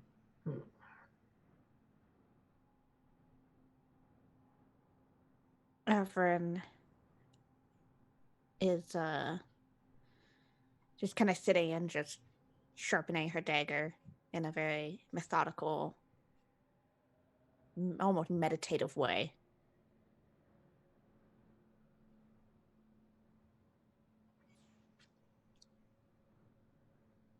Eventually, Alvin will wake up and he'll come out of the room and say, good morning, my new friends. Would anyone like some cheese? I have some fantastic cheeses just out there in my cart. I hope they're still dry. I'm sure everything is exactly as you left it. And I will walk with him to the cart to help him gather his breakfast. When he comes out of the room, is Anuria reading his book? Yes. Let's see if he notices. He's old. Oh, thank you. You're so kind.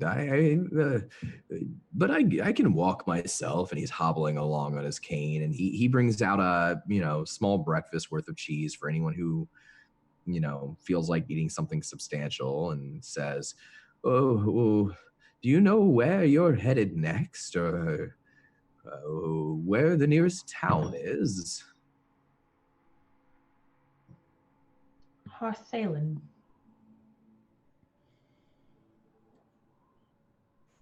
Hearth Phelan. I look over to the rest of my companions to see how they react. As the wizard says, that is our destination. His eyes linger a bit on her, Anuria. Well, I've never heard of Hearth Phelan. I wonder where we are. And then he pulls out a bottle of wine from his cart and brings that in with like some crackers, and he sets that out on the table. Well, it's breakfast time. Please, everyone, help yourself. I will take one of my rations and cut it up into equal pieces to kind of add to the little mini feast that he is making. And I will keep reading about Nightland, trying to burn these words into my memory. You're able to find a lot of interesting information that you'll be able to recall later times, when it's relevant. Does anyone else want to do anything in the morning? Rukon sleeps through any sort of semblance of people walking past him, fires dying, noises from outside.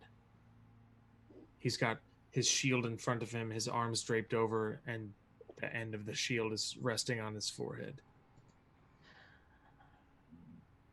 I close my book after a short amount of time. Perhaps you would regale us with one of your many adventures. I do love a good story.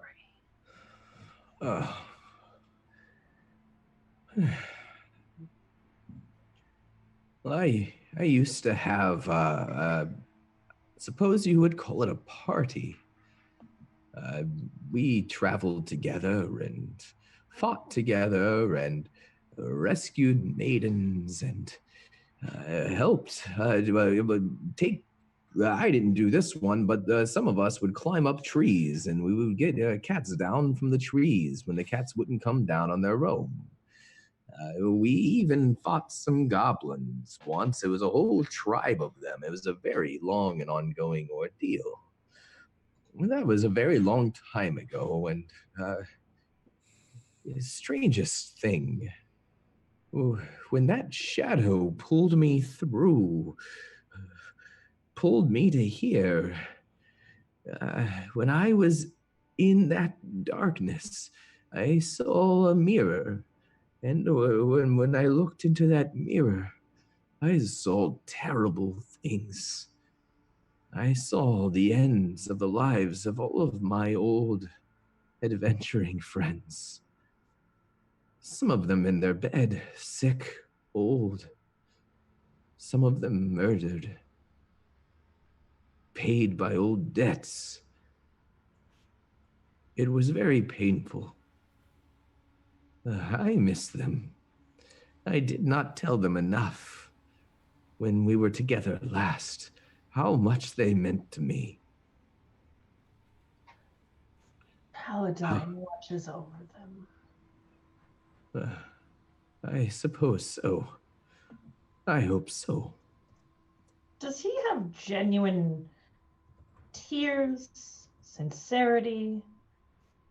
Is he embellishing his sorrow in any kind of way?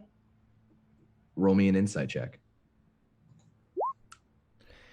I would like to roll an insight check because Reardon is watching Anuria as she is listening to this story. He wants to see if she's reacting in any way. Is that okay? Allowable? Roll me an insight check for Reardon.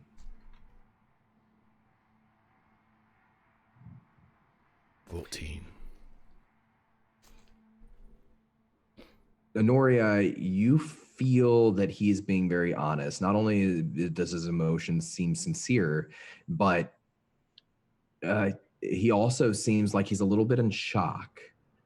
That whatever he's gone through really truly has weighed deeply on him.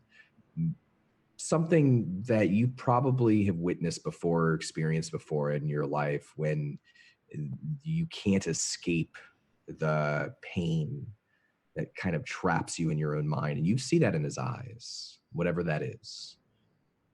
With a 14, I'll let Anuria say what Reardon notices.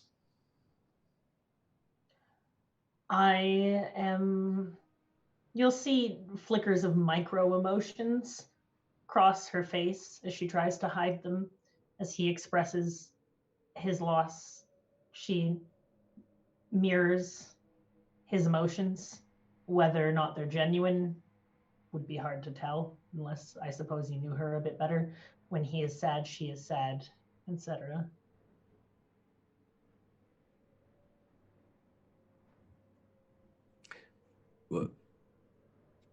At any rate, it's been a very difficult couple of days, and I'm just so glad that I found you. Uh, I hope you don't mind. I won't slow you down. I'm much faster than I look, especially once I get going. I May am I travel actually with you? quite slow myself. I have not done a lot of adventuring, as you have, or my companions. Plus, I tend to read when I walk. Perhaps you could stop me from bumping into trees. Oh yeah, well, yes. I'll be happy to. If you're walking towards a tree, I'll just say, "Hey, look out, Anuria! There's a tree right there." I can do that. She nods and will pour a small amount of wine into a cup. She's not looking to get like a day drunk on or anything, but something to warm her blood for sure. He's not. He drinks quite a bit. In fact, he has to bring out a second bottle of wine at one point. Um, is anybody else doing anything this morning before you guys set out?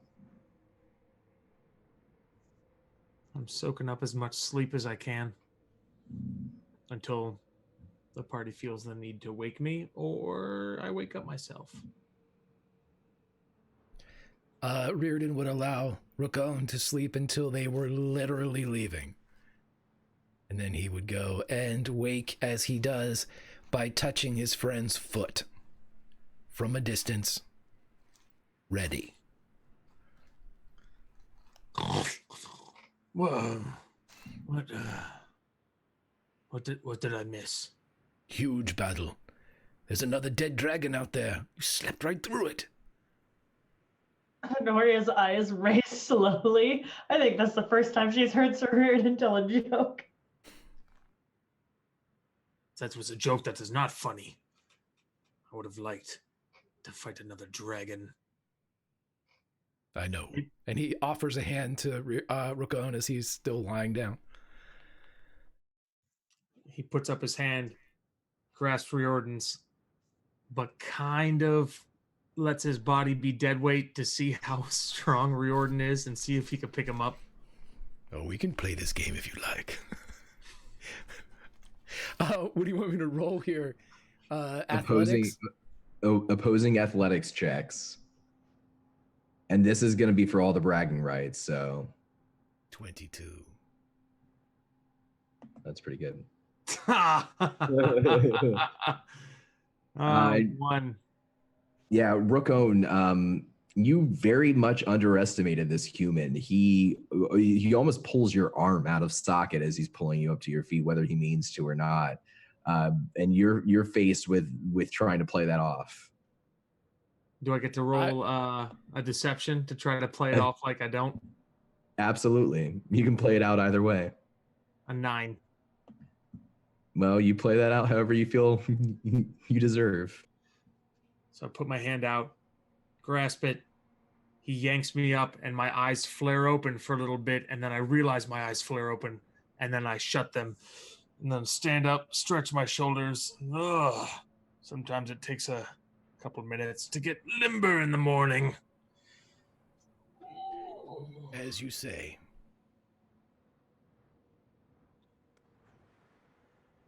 Is anyone else doing anything this morning?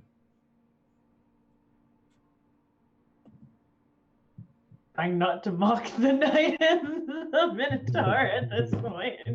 Anuria is kind of got her book in that position where like it's close to in front of her face, but it's like a shitty excuse for watching this little interlude between the two of them. Yeah, everyone just like looks over and then just walks out the door. Albin, once he realizes everybody else is going, will get his cart ready and unhitch it from the post. You guys will have to sort of wake up Sabria, who doesn't wake up on her own, and she's still glassed over. If you try to help her up, she'll stand, but she won't move. If you try to nudge her forward, she will go where you push her. But she's very much in a almost not quite catatonic state, but close. Rugon gets up and inspects the cart and asks the dwarf, "Do you think there might be space on your cart for our friend?" Yes. Let's see here. And he opens up the cart and pulls open the canopy and looks inside. I don't want to. Well, maybe if I just, and he lifts up the armor, move this armor here, and he sort of puts it down on the side, and he's like, I think we could lay her right here, and I've got some straps and belts. What's wrong with her exactly? Your guess is as good as mine. Well, I have no idea, but wherever we're going, this Har Thalen, I hopefully they have good healers there, because I think there is something very wrong with your friend. Oh, maybe she's just tired. Well, all right, son. Whatever you say, but here, I'll help you get her strapped in nice and tight. And he does. He gets her kind of laying up in the cart and kind of wraps her down as well as she can. And once she's laying down, it's just another few minutes before her eyes drift closed and she's sleeping again. Would I have heard any of that interlude? Absolutely. I'm going to kind of slowly inch my way closer to her and inspect her. Do I think that this is some sort of magical ailment? Okay, let's get straight to the point. I don't really care if she's hurt. Can I steal her clerical, what do they call those? Bibles? You want to take her book? Yeah, does she have her Bible on her or somewhere on her person that I would be able to take from her so I can begin reading if I think that she isn't going to be woken up anytime soon? Let's say we'll wait to answer that until next episode, because I honestly don't know. I don't know. I would hate to say the wrong thing, but if so, we'll work that out next episode and do a little flashback reading moment. Okay. Well, I hope she's nice and tight back there. Do you have horses? I look to Rukone and look away, trying to not assume. Rukone will attempt to perceive, after hearing that and judging the gestures, what's going on. No, you wouldn't. Oh. My friend, I will take the first pull. You need to get limber. Me. Anuria walks around the side of the cart at that to hide the smile on her face. So is Sir Reardon's offering to pull the cart? Yes. All right. Thank you. Good night. I'll be able to walk a little faster without having to pull it myself. Rukone, that was your name. You heard correct. Don't worry. I know that Minotaurs are not for riding. Not everyone knows that, but I've heard that before. It's okay to tell people, that's not what I'm for. Would you consider yourself good at making friends? Oh, yes, actually, I've had lots of friends. Wait a second. Did I offend you? I guess you'll have to find out for yourself. It depends. If you need me for something, we'll see what happens, won't we?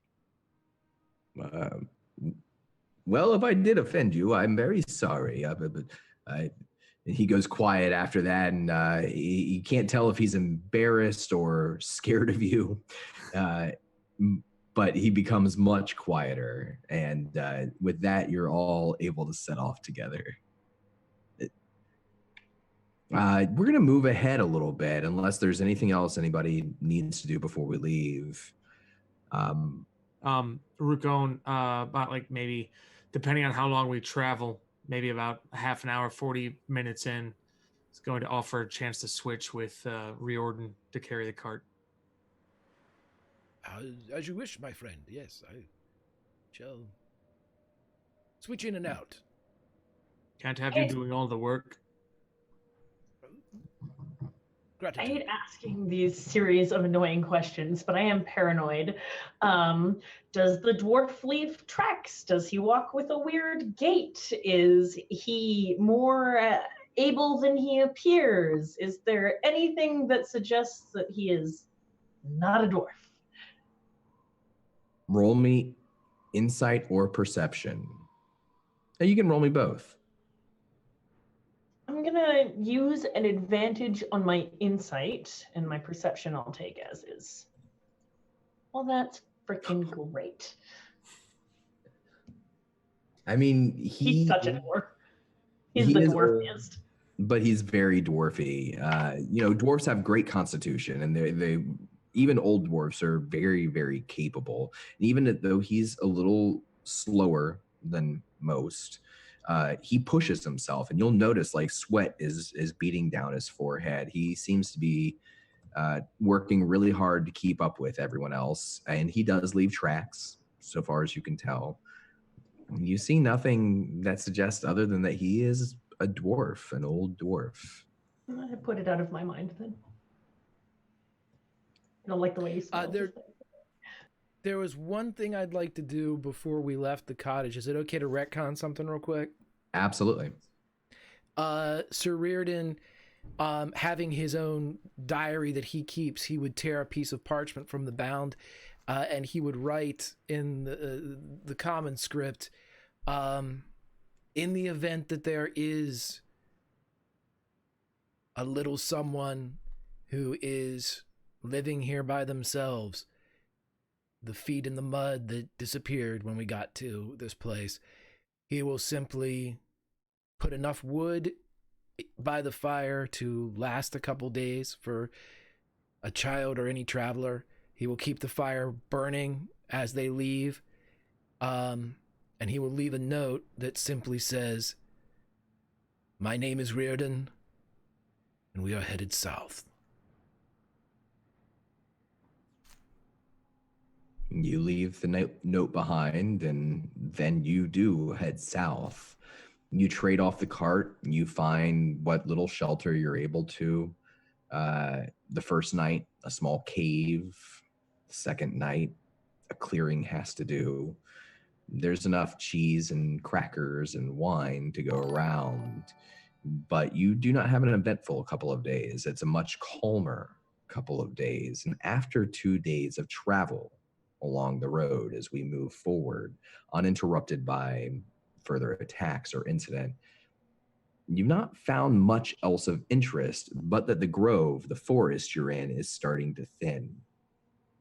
And Alvin continues to feed you, continues to not complain.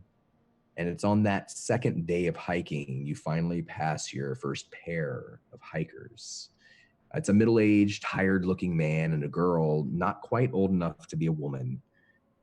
And as they see you coming on the other side of the road, they're traveling north, you're traveling south. They seem to avert their eyes away from you, and they start walking a little faster, maybe pretending that they don't see you.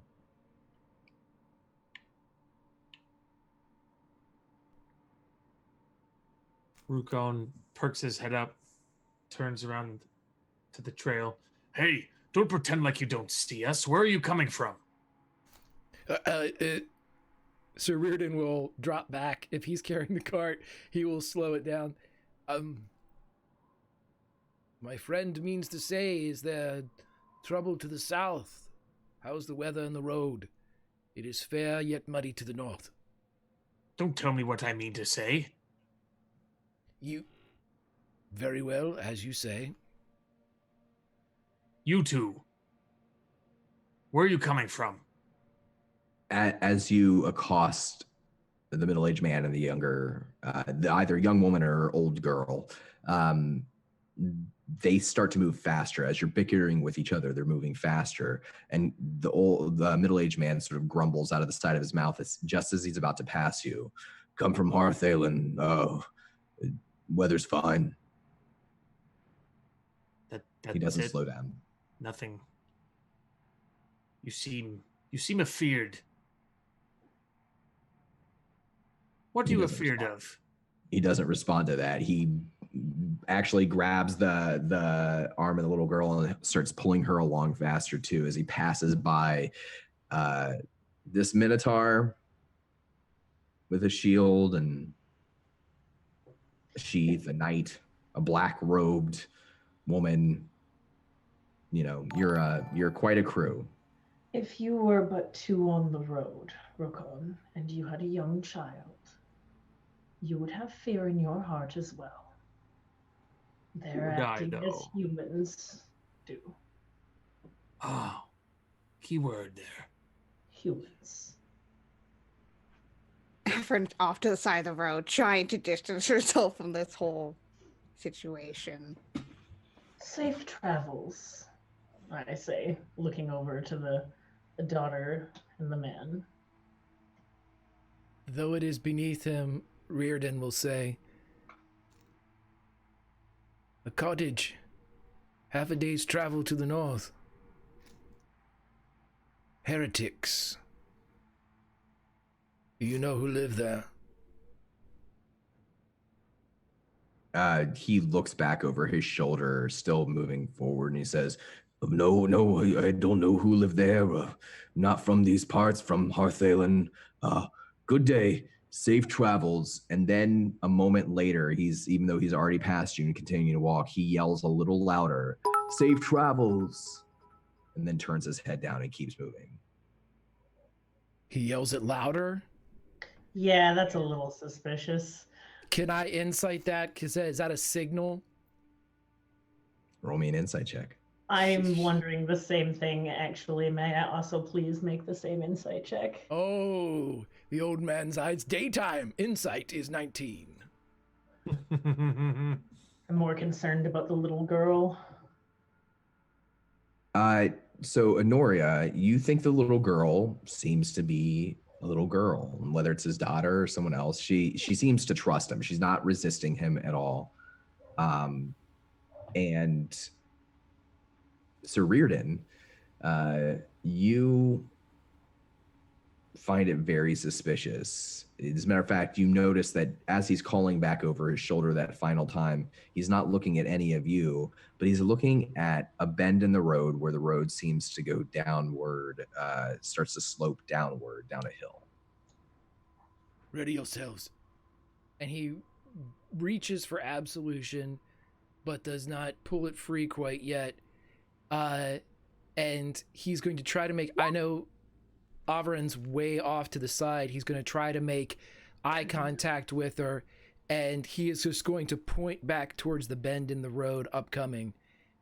And he turns back to the old man.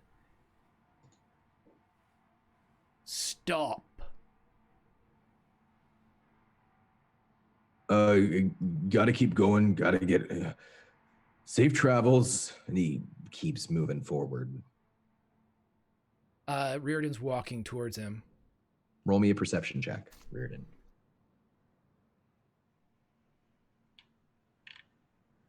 Oh, it's a natural one. Damn these old eyes.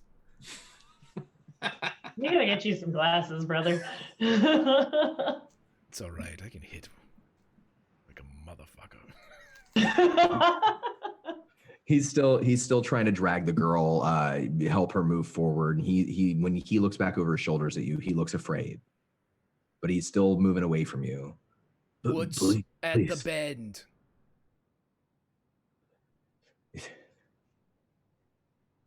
Night.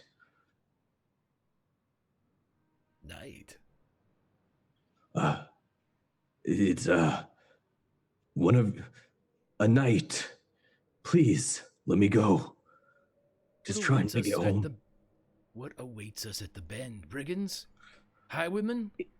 A night, just like you. Not just like me. He turns and walks back. Ileng. And Anuria shoots up.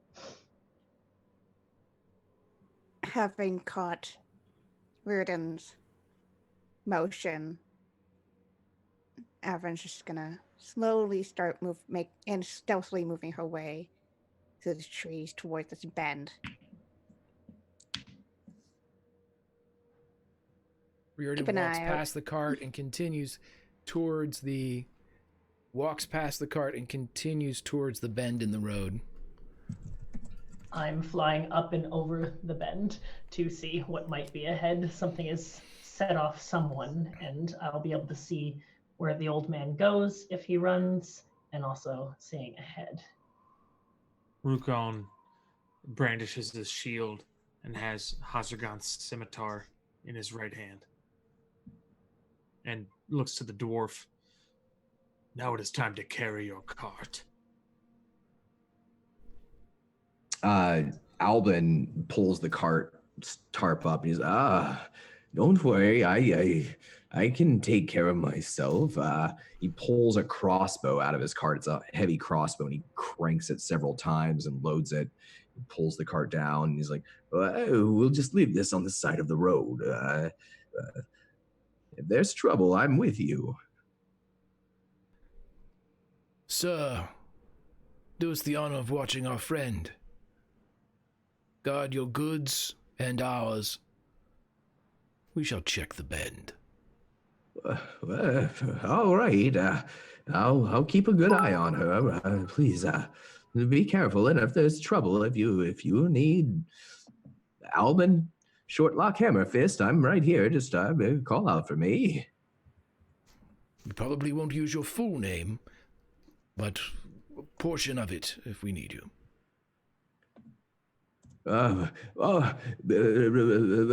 Rukon. Yes? I have something. He pulls open his cart one more time and reaches in, and you see him open up a compartment that you hadn't seen before. That there's a hidden compartment on the base of his cart. It says, that shield you're using, that's not a... Here, take this. It might help you. And he tosses a small, round metal shield etched with a hammer on it. It's a very intricate design, and it's bright outside. It's glinting in the sun. It's a very, very nice looking small round shield. Very good looking. Lacks size, but thanks. I'll make sure to keep an extra eye out for you. And we'll get to what that can do later. But that's a donation that just came in from chat. So thank you. So now the lot of you, Avron sneaking, Greg and Billy, Sir Reardon and Rukon approaching the bend, Anuria flying. You can all hear the clop, clop, clop of what sounds like a single hooved rider. And as you all sort of approach the viewing point, I'll let Anuria roll me a perception check.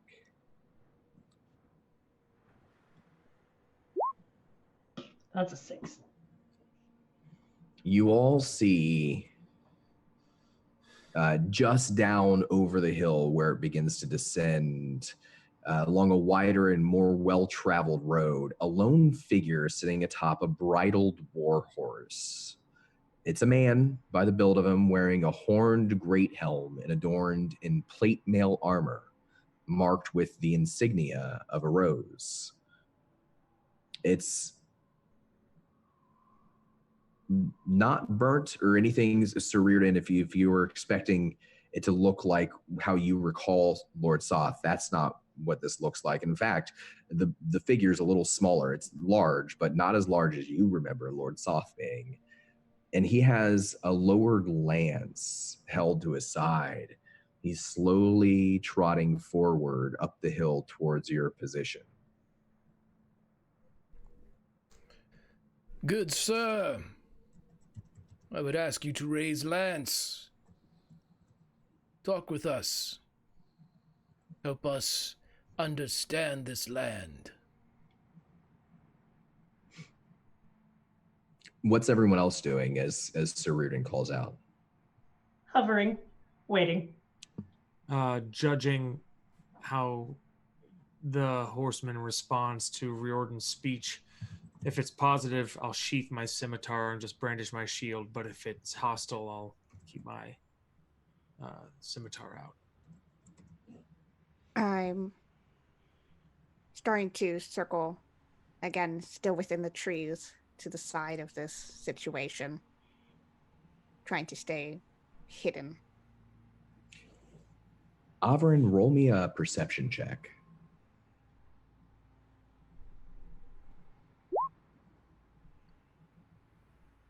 With a 15, Avrin, you notice kind of in the tree line, and I think Anuria at this point would probably notice this as well with her elevated position, that beyond the night, maybe just a mile or so down the sloping road, you can see the telltale sign of gray smoke rising, drifting lazily over the looming tree line.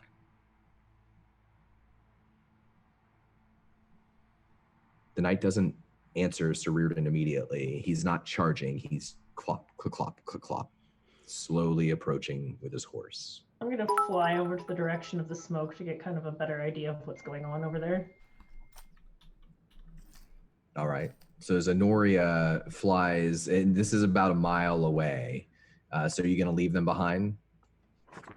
Yeah, I can move 60 feet a second. I'll get probably 1 or 2 turns out, pushing it the max my eyes can see and not going much farther than that because I want to be able to come back if they need help. Sure.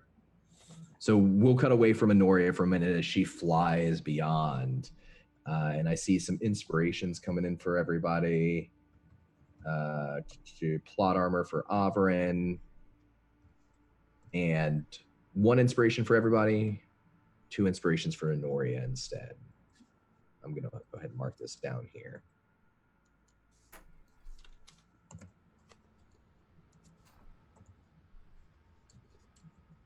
I have I have the inspirations too if anyone needs the current list. Yeah, I think I have Rookone with 7, Sir Reardon with 4, Anuria with 6, and Avrin with 6. Oh, yes. I've used 2 of my inspiration this session, so I'm actually only at 4. Oh, okay. You just got 2 back, You just though. got 2 more. Yeah, so I'm at 4. Yeah, I was down. Oh. Mm-hmm. Yeah, you're at 6. Okay. And Sir Reardon's at 5.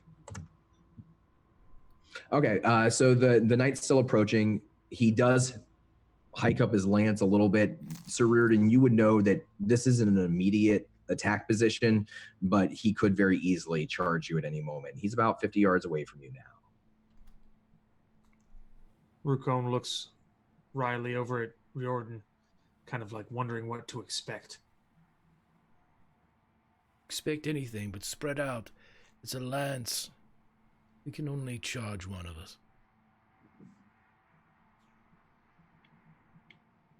Good night.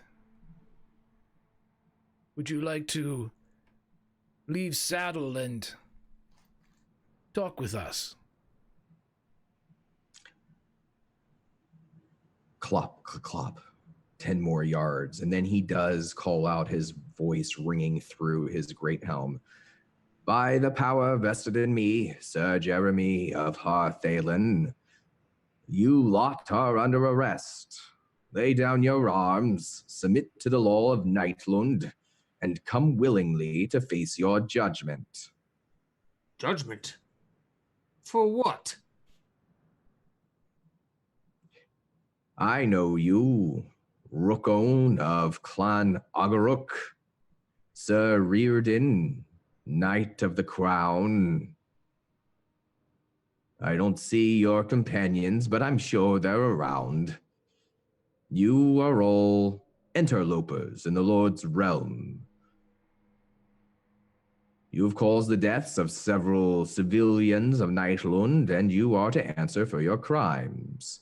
Again, lay down your arms, come for questioning. My lord would like to meet you.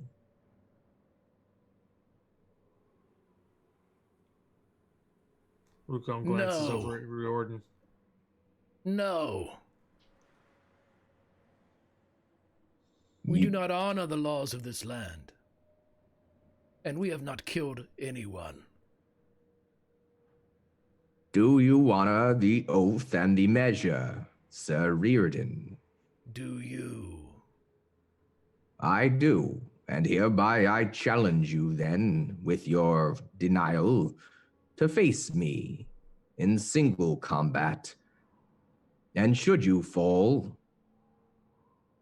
I will provide mercy to your friends.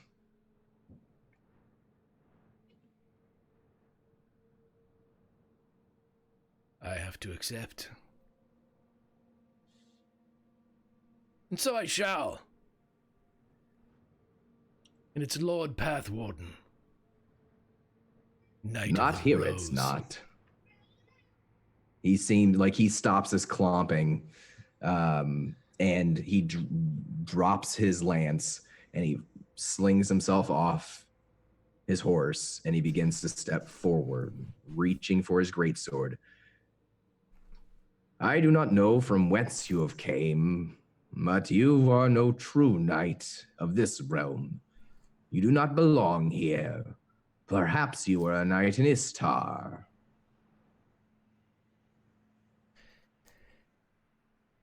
I do not fault you for being a fool, or fault you for the orders that you follow.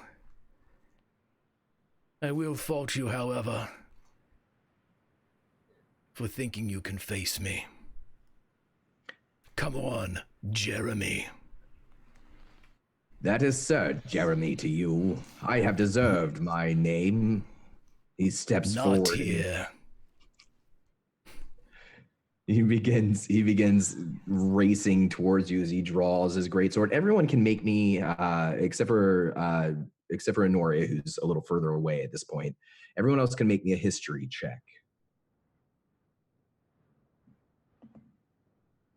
11 for Rukon. Got a 3. Avrin, you remember an old story, several old stories, probably told to you by Hawk at some point when you were younger. And what you know is that Sir Riordan is a Knight of the Crown, a Knight of Solamnia. He's a very well-trained fighter. There were no greater fighters, at least in their time, than the Knights of the Rose, and you recognize that to be the insignia etched onto the plate mail of this armor. To become a Knight of the Rose required being one of the greatest soldiers of your time, amongst being one of the most honorable men. You would know that just tickling your mind from an old story.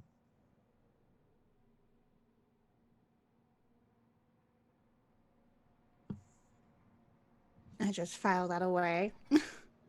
What does Rukon perceive being on the ground next to Riordan and Jeremy? It looks like these two knights are about to clash. If anyone else wants to position themselves away from the fight or do anything else, you're welcome to do it now before we get started. Rukon leans in and whispers, "I've grown quite fond of you. Perhaps you should tell him to get back on his horse and challenge him to mounted combat."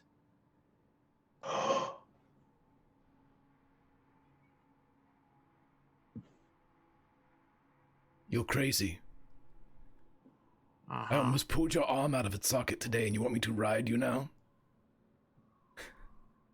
Sometimes you have to go with your emotions. And I need the taste of blood. As much as I admire the cut of Jeremy's horse, it is no Rukon by a stretch from here to the moons. This is single combat, my friend. But if he bests me, make sure you are the next single. I have faith, which is not something I can often say. I'm glad. That's as much conversation as you can get before this night's almost upon you. So is Rookon moving away to give them space? Is Avrin doing anything? Rugon moves off the path into the wood, sets his shield down, sheaths his scimitar, and observes in honor of this particular ritual. Yeah. Avrin staying her place in the woods, just watching, but also glancing once in a while to the bend where that smoke was coming from. Sure. Avrin, you can give me a perception check.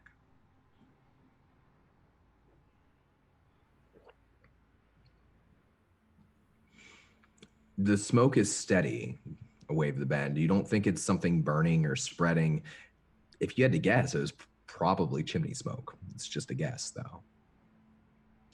At this point, Sir Reardon, you can roll me initiative.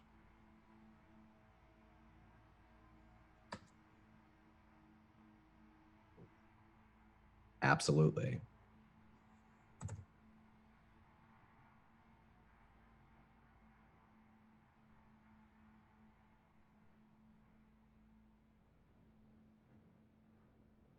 All right. 12 is still good enough as he's running towards you. He's got his greatsword out and he's slashing it around, bringing it around. I'm sorry it came to this, but let us end this quickly. But you get to move first. Let's. He's coming in. I was muted for you guys, or not for you guys, but for the stream. I should be good now. Everyone can hear me. I rolled 12s, everyone, just to make sure it gets out there. He's coming in, textbook tactical charge, plate mail leading him as he raises the greatsword to attack. Don, like he's yeah, he's charging you. He's got the greatsword. He's bringing it around, but before he can take his first swing, Sir Reardon has a moment to act. So Reardon is going to charge the same way with Absolution, and at the last moment he drops, his left knee pops as he sweeps his sword in a trip attack to knock the knight on his ass. I'm going to use another advantage and a superiority die. All right. That was a 26. That is a hit. He is going to need to make a DC 15 saving throw, or he's on his patoot. Strength saving throw, right? Correct. With a 25, he manages, as you crash your blade into his leg, it barely shifts. He doesn't trip, but you do still manage to get some purchase and a cranny in his armor. Okay, so... And re-roll the 1, 3, 6, 10, and the superiority die. 14 slashing. And he will spin with his next attack. Same thing. He is going for another trip. No advantage this time. All right. 25. That is a hit. Give me another 15 strength saving throw, please. And again, with a 17 or 16, he manages to keep his feet. This time you almost managed to topple him. But thanks to some plot armor from chat donated to good Sir Jeremy, he's able to absorb some of the shock of your blow. His armor is thick, it's heavy, it's the armor of a Knight of the Rose. Go ahead and roll your damage.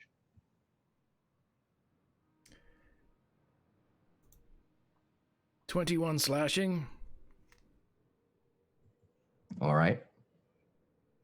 And then I am, of course, going to action surge here, as is my want. I am going to try another trip attack here. No inspiration. 16. You strike him twice as he's coming towards you, and he's about ready to bring the blade overhead. The two blows stagger him for a minute, but he manages to keep to his feet. When you swing across at his legs with that third attack, he swipes downwards and rotates his blade. The back end of his blade clashes with the back end of your blade and sends it flying off path. And he, with you missing, will use his reaction to riposte.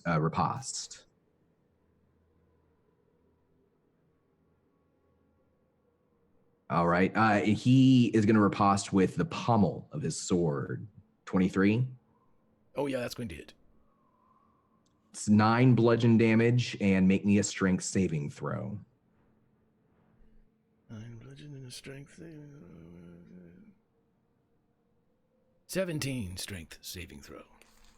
So as he beats your blade away, he brings the pommel of his down straight into the side of your temple, into your chainmail coif, trying to knock you to the ground. You do manage just barely to keep yourself standing, to stagger away, but not fall down to the ground. Last attack. This one is not a trip. It is a straight attack, and just a straight attack. All right. 20. That is a hit. And 15 slashing in addition to that. How's this attack come in? As he gets hit from the side, what he'll do is often, because he wears a gauntleted left hand that has an interesting U that creeps from, that flips down from and runs in the rut of forefinger and thumb on the left hand. As he gets struck in the head, he catches his own blade with his left gauntlet and redirects it around in a spin and slaps it down as it comes into an arcing blow for the chainmail, hoping to catch purchase and rip through the links to draw blood from flesh. And this time you do finally catch purchase between the links. You can hear the snapping of chains. You see the wet red of his blood spill out onto your blade, but he uses the base of his sword to beat away your blade after the attack. And he is still coming at you. He does not seem particularly slowed. Alrighty then. Roll some attacks here for him.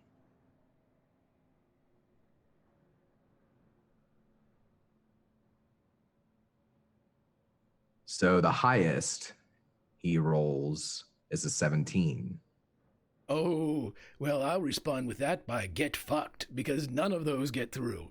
As he just begins to work the left hand, taking the blade as it comes through and redirecting with absolution as he drives the other great sword away from him. And he missed me a couple times, didn't he?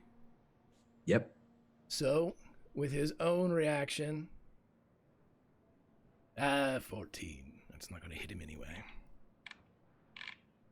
That's true, yeah. So you're able to dodge and parry a number of his blows, and you attempt to drive one back at him, but he hooks his sword around and he throws your blade off path as well. As we enter round 2, is anyone jumping into this? Would anyone like to roll initiative? Anuria, I see your hand up there in the corner. Do it. Roll initiative.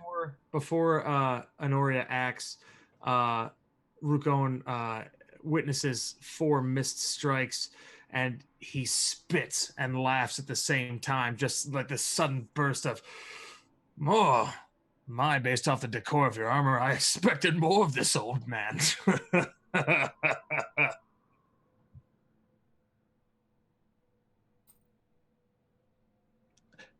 Sir Jeremy does not answer that. He does not pay the Minotaur any heed, but maybe inside it hurts. We're back up to the top of round 2, and it's going to be Sir Reardon again. Okay, Reardon is coming in with another strike, again a trip attack to try to drive this big boy off his feet. No. And he is going to just a straight attack with the second. No. Now we're starting to get somewhere. So for a moment, after the initial conflict of you crashing blows into each other, it seems as though you're starting to slow down a little bit, and maybe so is he. It's too early to tell, but blade meets blade, and you each lean away from each other's blows, and it's your second strike when you come across that he ducks just underneath, that he brings his blade up, hooks your blade down, and uses riposte. How about an 18? It's exactly what he needed. And this time he drives his blade towards your forearm, again, trying to drive through those links just as you did. He does draw blood, 14 slashing damage. Very good. Is that the end of Reardon's turn? It is. He is going to... Yes, that's it. That's all he's going to do right now. You fought well, Sir Reardon of the Crown, but it is time to end this. And he comes at Reardon. And it looks like he's going to hit twice this time. 2 of the attacks will miss. Does Reardon have anything for that? What, he hit once, right? With the 18? Oh, no, he gets 4 attacks. So he has a 25 and a 24. Okay, yeah, no, he's going to allow both of those to come through. No riposte on Reardon's end this time. And these two, as 2 of his strikes miss, these 2 are very, very militant and methodical thrusts. So he uses 2 blows to feint, to throw Reardon off balance, and as he sees which way Reardon's moving, that's when he drives very simple, methodical thrusts towards his side, that same side of that chainmail that he struck before. That will be a total of 28 damage. How's Reardon looking at this point? Oh, I'm fine. Doing all right? Doing great. How are you? Oh, I'm great. And you did just get some more plot armor to come in, too. I just saw that. I just used it. And as that happens, as we get there, we move for a moment to Anuria. Anuria, you were able to get pretty far down the tree line before you noticed that there was a fight breaking out behind you. What were you searching for in particular?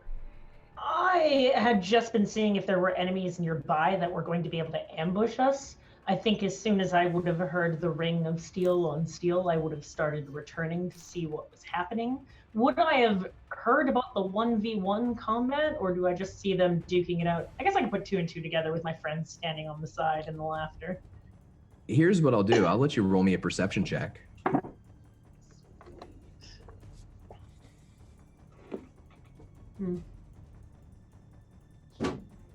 Coast seems clear.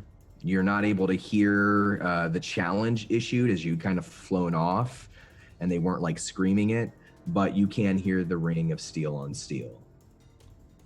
Can Rookone detect the presence of Anuria? She's a little further off at the moment unless she wants to fly back. I do want to fly back. I want to go my 60 feet, and if that doesn't put me in range of the 2 of them, I will dash action to get back as fast as I can. With a dash action, you'll be able to get within range flying overhead, but it'll take that since you move 2 turns away. You'll have to dash action, yeah. Yep.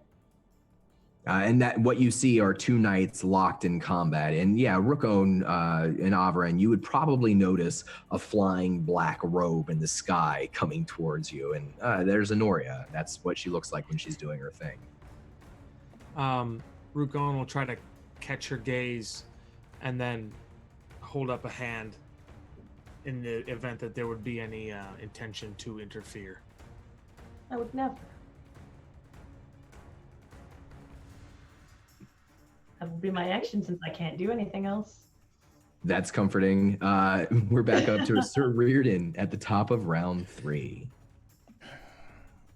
Very well. I am going to go for a trip attack. 17. As you come in low, he beats you to the punch, attempting a pommel smash in riposte. And we'll let Roll20 decide here in a minute. 15, he's not able to hit you, but the base of his pommel, which is a large, round, heavy pommel, crashes into your sword, and there's a ring in the air as both of your blades knock each other's away. And another attack. And he is going to go with this one with advantage. 22. That is a hit. 13 slashing.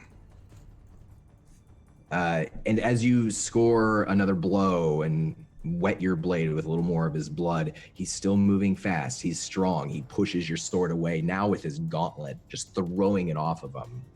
He says, "There is still a chance for you to lay down your arms and save your life.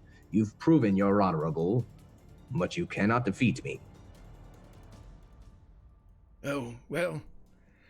Tally-ho, then. Very well. Tally-ho. And he attacks you, unless you got something else to do. Just waiting to be attacked, kind DM. Oh god, these rolls. Oh god, these rolls! Paladine, be praised! Parry after parry after parry after parry, you're able to hold him off. He's not slowing down. He takes one step and a slice, another step and a slice. You're forced backwards to be able to avoid the blows, but you are able to keep from being struck this round. Rukon takes a free action and goes, "What's the matter, Jeremy? You seem to have shit your pants." That's not what I'm doing. Shut up. And with that, it's an... Oh, yeah. I'm going to riposte the last one as it comes in so he can start a chain of his own combinations. And... Damn. 11. Is it hit now? No, as a matter of fact, he swings his blade up underneath and knocks your sword straight up into the air. Not for long, my friend. That's end of his? Yeah, so. All right. Anuria, it's at this point that you have reached above, flying overhead above the tree line, the edge of this battle. This night-on-night action. I want to hold my action to begin casting a spell as soon as I think the knight that is facing Sir Reardon has completed his next set of movements. So you want to cast a spell at the end of his turn? Essentially, yes. If I can basically the way I see this in roleplay is I kind of see the little back and forth that they're doing in their knightly fashion, and I'm just going to wait until Jeremy has done attacking. All right. And what spell are you preparing? Anuria's Minor Wheel of Time. Excellent. With that, we're back up to Sir Reardon's turn, and you might notice at this point that there's a slight heave of Sir Jeremy's shoulders beneath the armor that he's wearing. He's not slowing down, but maybe he's breathing a little harder than he was before.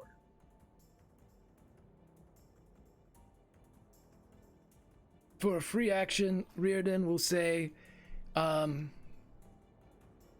Sir Jeremy, let us put up arms.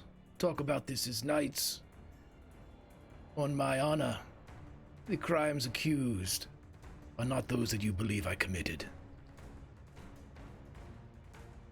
And he's going to attack anyway. Yeah, because Jeremy hasn't had a chance to not attack, so, you know. It's in the middle of sword play. This is how this is going. Narrative. I'm going to advantage on this first attack. That leaves you with 1 inspiration left, correct? That was my last one right there. Ah, okay. That is a Miss. hit on the. Oh no, it's a miss on both.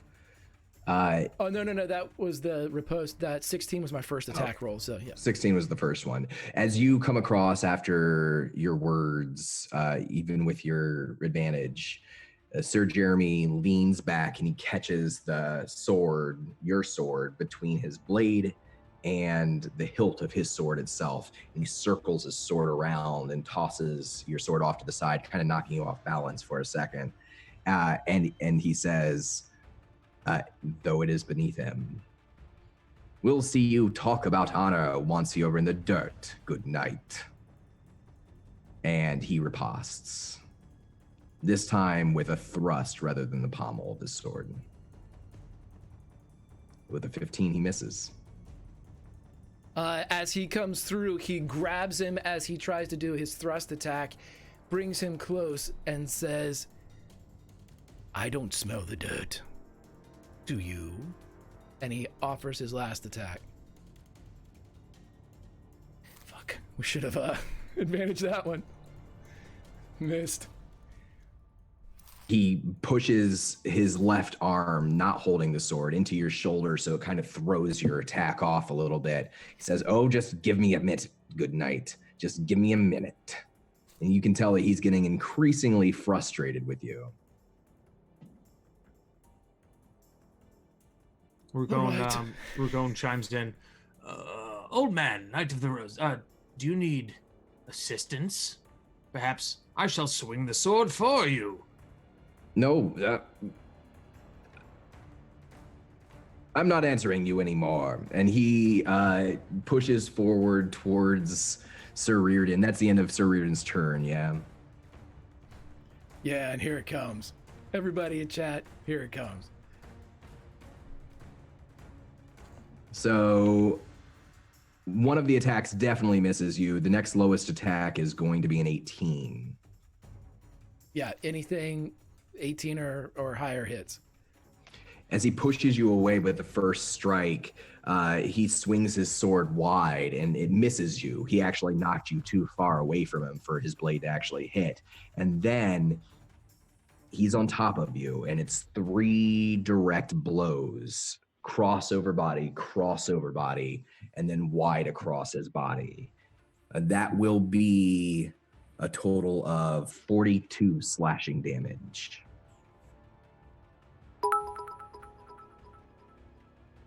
I'm up. And you just got plot armor again as well. That's why I'm up. So let's just say, how's that leave Sir Reardon after these 3 great blows?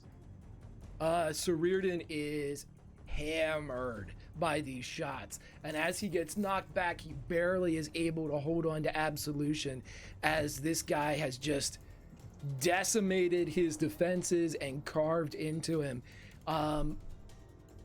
Whether through the veil of Jeremy's younger or not, he certainly seems that way, as he's moving much faster than Reardon at this point.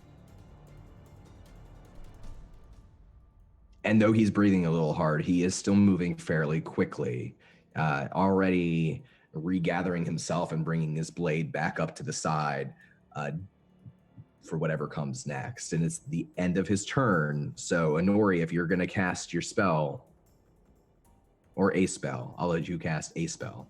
I take out the calcified dragon blood and I begin to crush it in my hands, pushing it into my skin, pulling it down over my face, and moving my hand in great sweeping arcane gestures, pulling the wind all around me, my black robes fluttering out. Saya Perhaban, Saya Perhaban, Saya Perhaban. And she's not being silent about this.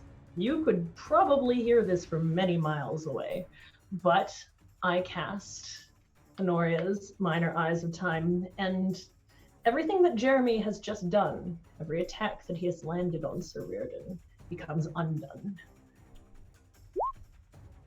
He moves back in time and must make a successful intelligence saving throw or be stunned until the start of his turn. I am the only one that knows that I'm reverting time as well. No one else knows that this is happening. So for a moment, the trees shake, leaves begin to wilt and fall from the trees at the sound of Anuria's voice. Sir Jeremy stops and he looks up into the air.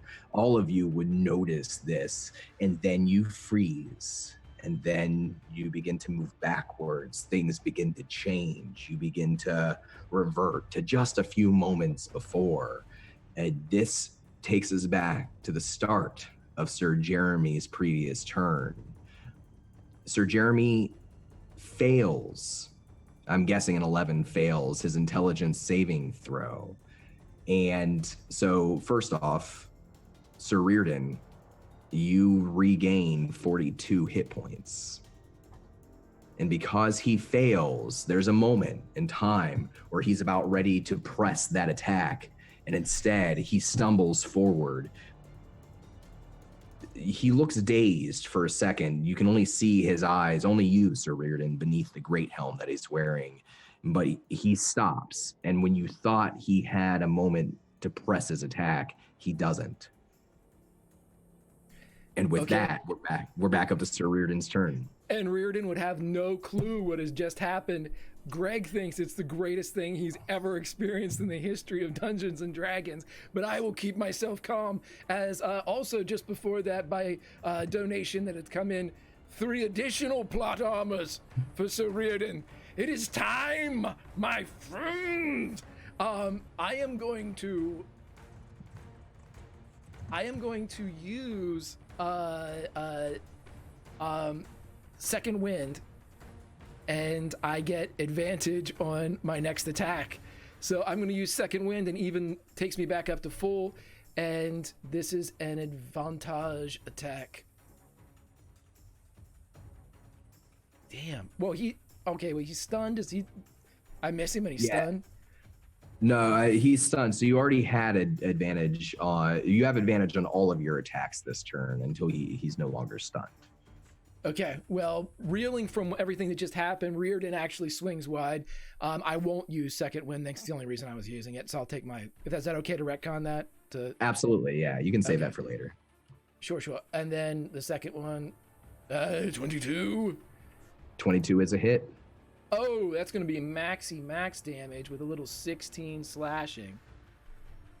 It's not an auto crit or anything. It kind of sounds like it should be an auto crit, but I mean... Paralyzed is an auto crit. Stunned is automatic advantage. Okay. I'm asking too much. I will simply stop and appreciate time, and that Reardon has more of it. Your second blow, your first one not quite missing, your second blow hits him and knocks him back. He actually almost goes down, but he does shake off his daze and catches himself in the dirt with his hand. He's a little slow to rise, and you can see now that there's blood spilling out from his chainmail armor. Is that the end of Sir Reardon's turn? It is. All right. That makes it his turn again. Or no, it actually, it makes it, no, it's his turn again.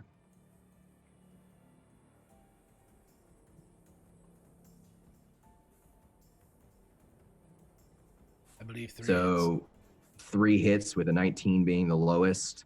And even though he's slow, it's the feints that get you. You've fought Master Swordsman before, and he's one of the best.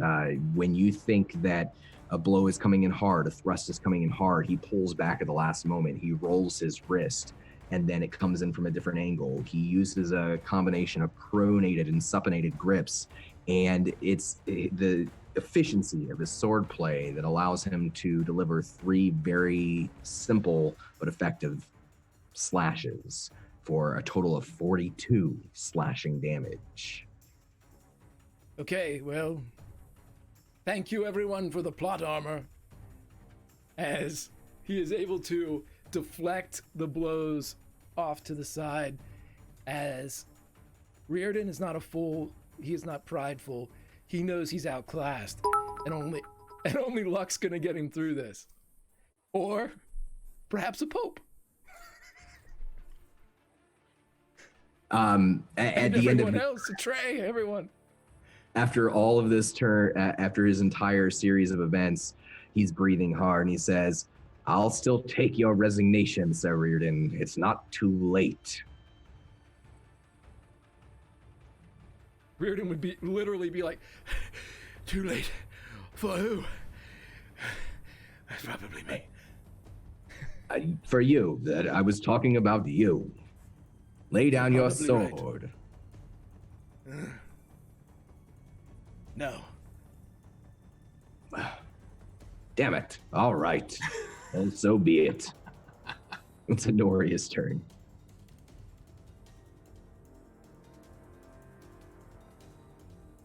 I can only do that once, and I don't want to be caught interfering. I have nothing else that could...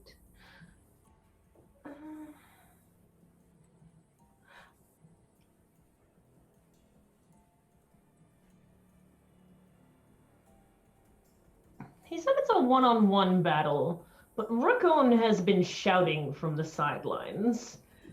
I imagine that in these kind of fist fights among men, that every now and then you'll hear someone cheer like, hit him in his left or dodge right or something like that. Do I think that would, yelling these kinds of things as someone who's watching, be counted as cheating for Sir Reardon?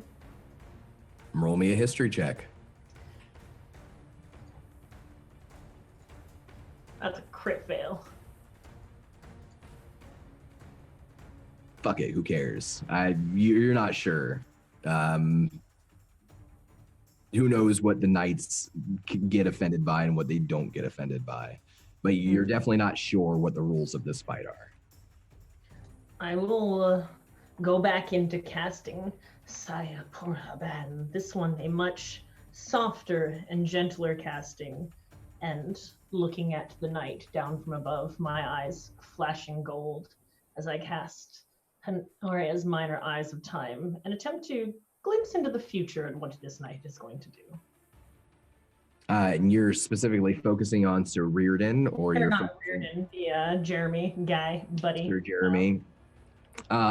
You think that it's very likely,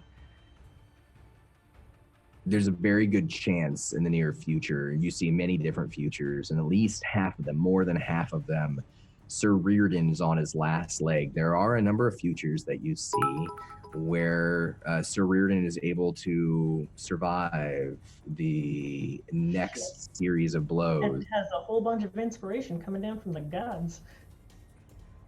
So you see both ways. You can see how it could go both ways. They're both to the edge of what they're capable of doing. They're both bleeding. They're both tired. But you do think that Sir Reardon has it in him to win this fight on his own at this point. I call out where I think the knight's next swing is going to come from, perhaps to give some insight to Sir Reardon. He's coming left, or something of the sort. That would be my option. So I'll give the knight disadvantage. I'll give Sir Jeremy disadvantage on his first strike as you call out the direction it's going to come from. But first we have Sir Reardon. It's back up to you.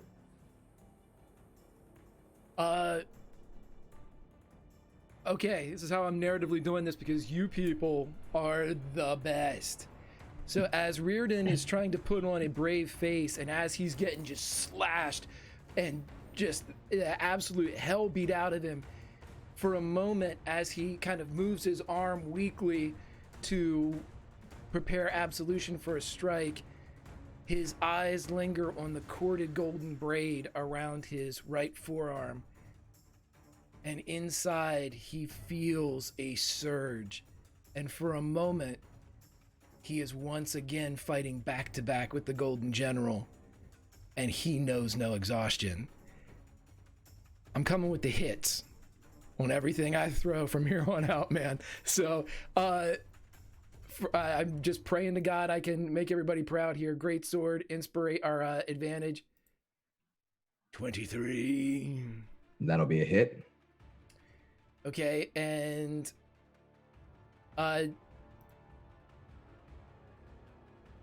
Do I'm unsure about this. Do I declare before, and I won't take it for this one. This one is 11 points of slashing. Do I have to declare if I want to use 2 inspiration for a full before you attack? Roll damage, yeah. Okay, I thought so, and I was literally doing it when I did it. Another inspiration for advantage. 19. 16's a miss. 19 is a hit. And I would like to use 2 stacks of inspiration for a total of 16 damage as he brings it down again and swipes this guy. So you strike him twice. Where's the second blow strike? The rose.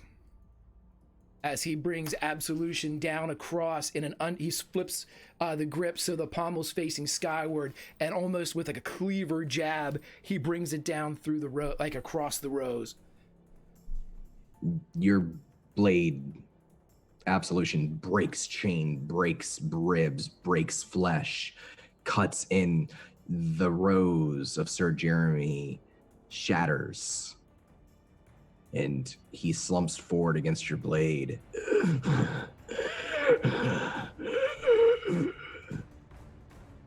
You still have a chance. Renounce him. Renounce the Lord. This is your last chance. Return to the light, Jeremy. Est Solaris, oath Mythos. My honor is my life, and I will not turn my back on honor for you, you rogue. And he pushes the sword out of his body. He's bleeding. You don't think that a man could survive this, but he's not off of his feet yet. He's still fighting.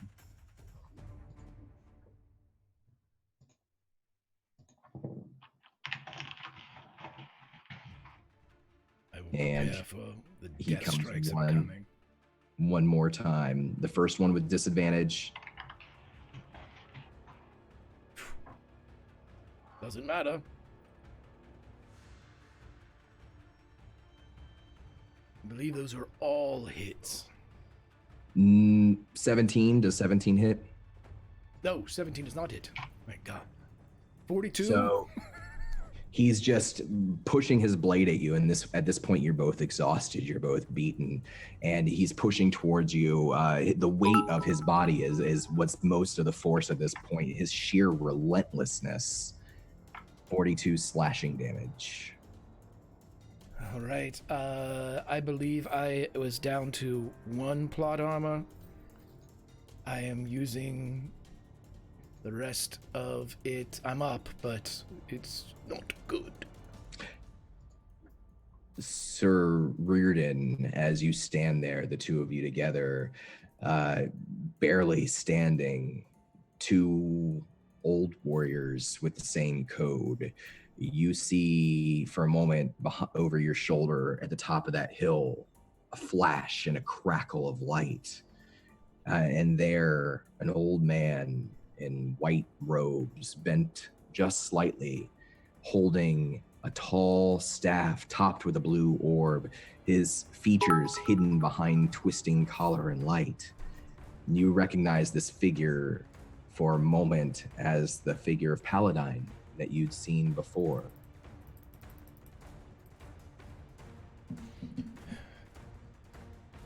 Very well.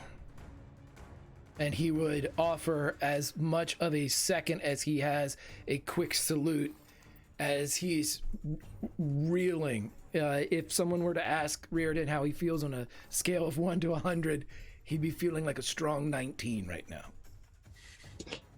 And Sir Reardon, you feel, however it's happened, a warmth inside your chest, despite all of the pain, despite the ache, and you will experience the benefits of the Bless spell. Okay. Does that give me advantage? I can pull that up for you. It's not quite advantage, it's something else. I'll read it here. It's plus some. It's been a while since I've used blood. Oh yeah. Whenever a target makes an attack or saving throw, it can add 1d4 to it. Okay. So that's if you use advantage, that's on top of the advantage.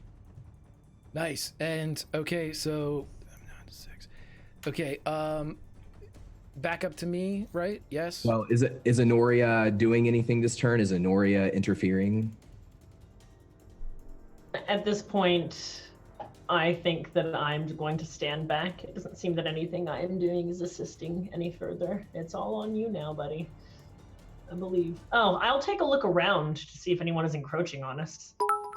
Roll me a perception check. That's a nat 1. I am focused on this fight. It's too intense. The gods themselves are intervening. You definitely don't see anyone else at a brief glance around you. We're back up to Sir Reardon. I'm sorry, I was thanking the pantheon that is currently helping Reardon through this fight. Reardon is going to come in again. He is going to attack. Advantage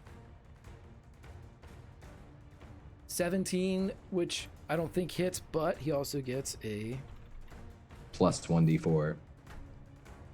18. 18 is enough to hit. Thank you, baby Jesus. And I'm using the 2 Wrong additional... pantheon. Wrong pantheon. It doesn't matter this time.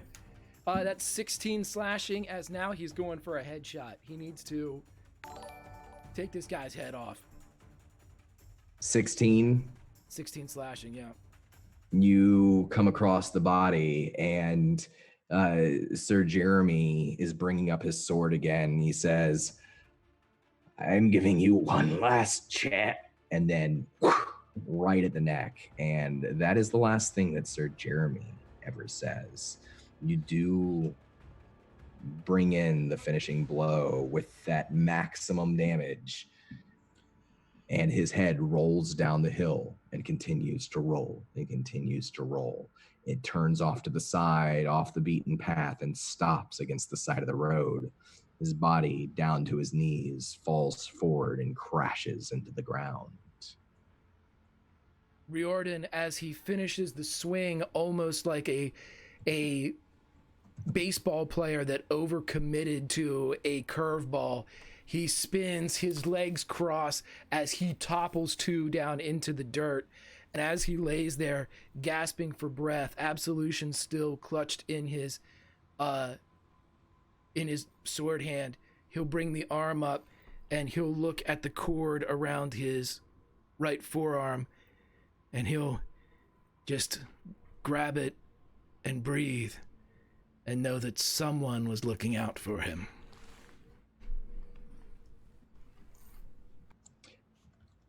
The figure on the hillside is gone. You didn't see Paladine leave, but you felt Paladine with you in that final important moment of the battle. As Sir Reardon falls to his knees, it's at that point that at the top of the hill, you see pulling the cart, still holding on to a large crossbow, Alvin Shortlock Hammerfist, and he's waving his hand. Is everyone okay? It sounded like a war down there. Riordan will nod towards him, look at his friends, look up into the sky as perhaps Anuria flies by, and he will stare past her into the air where the moons fly unseen, and he will simply whisper, "She says yes."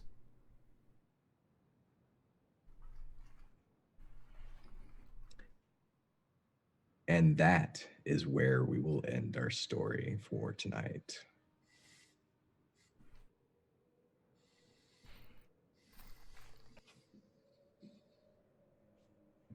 You lucky fuck.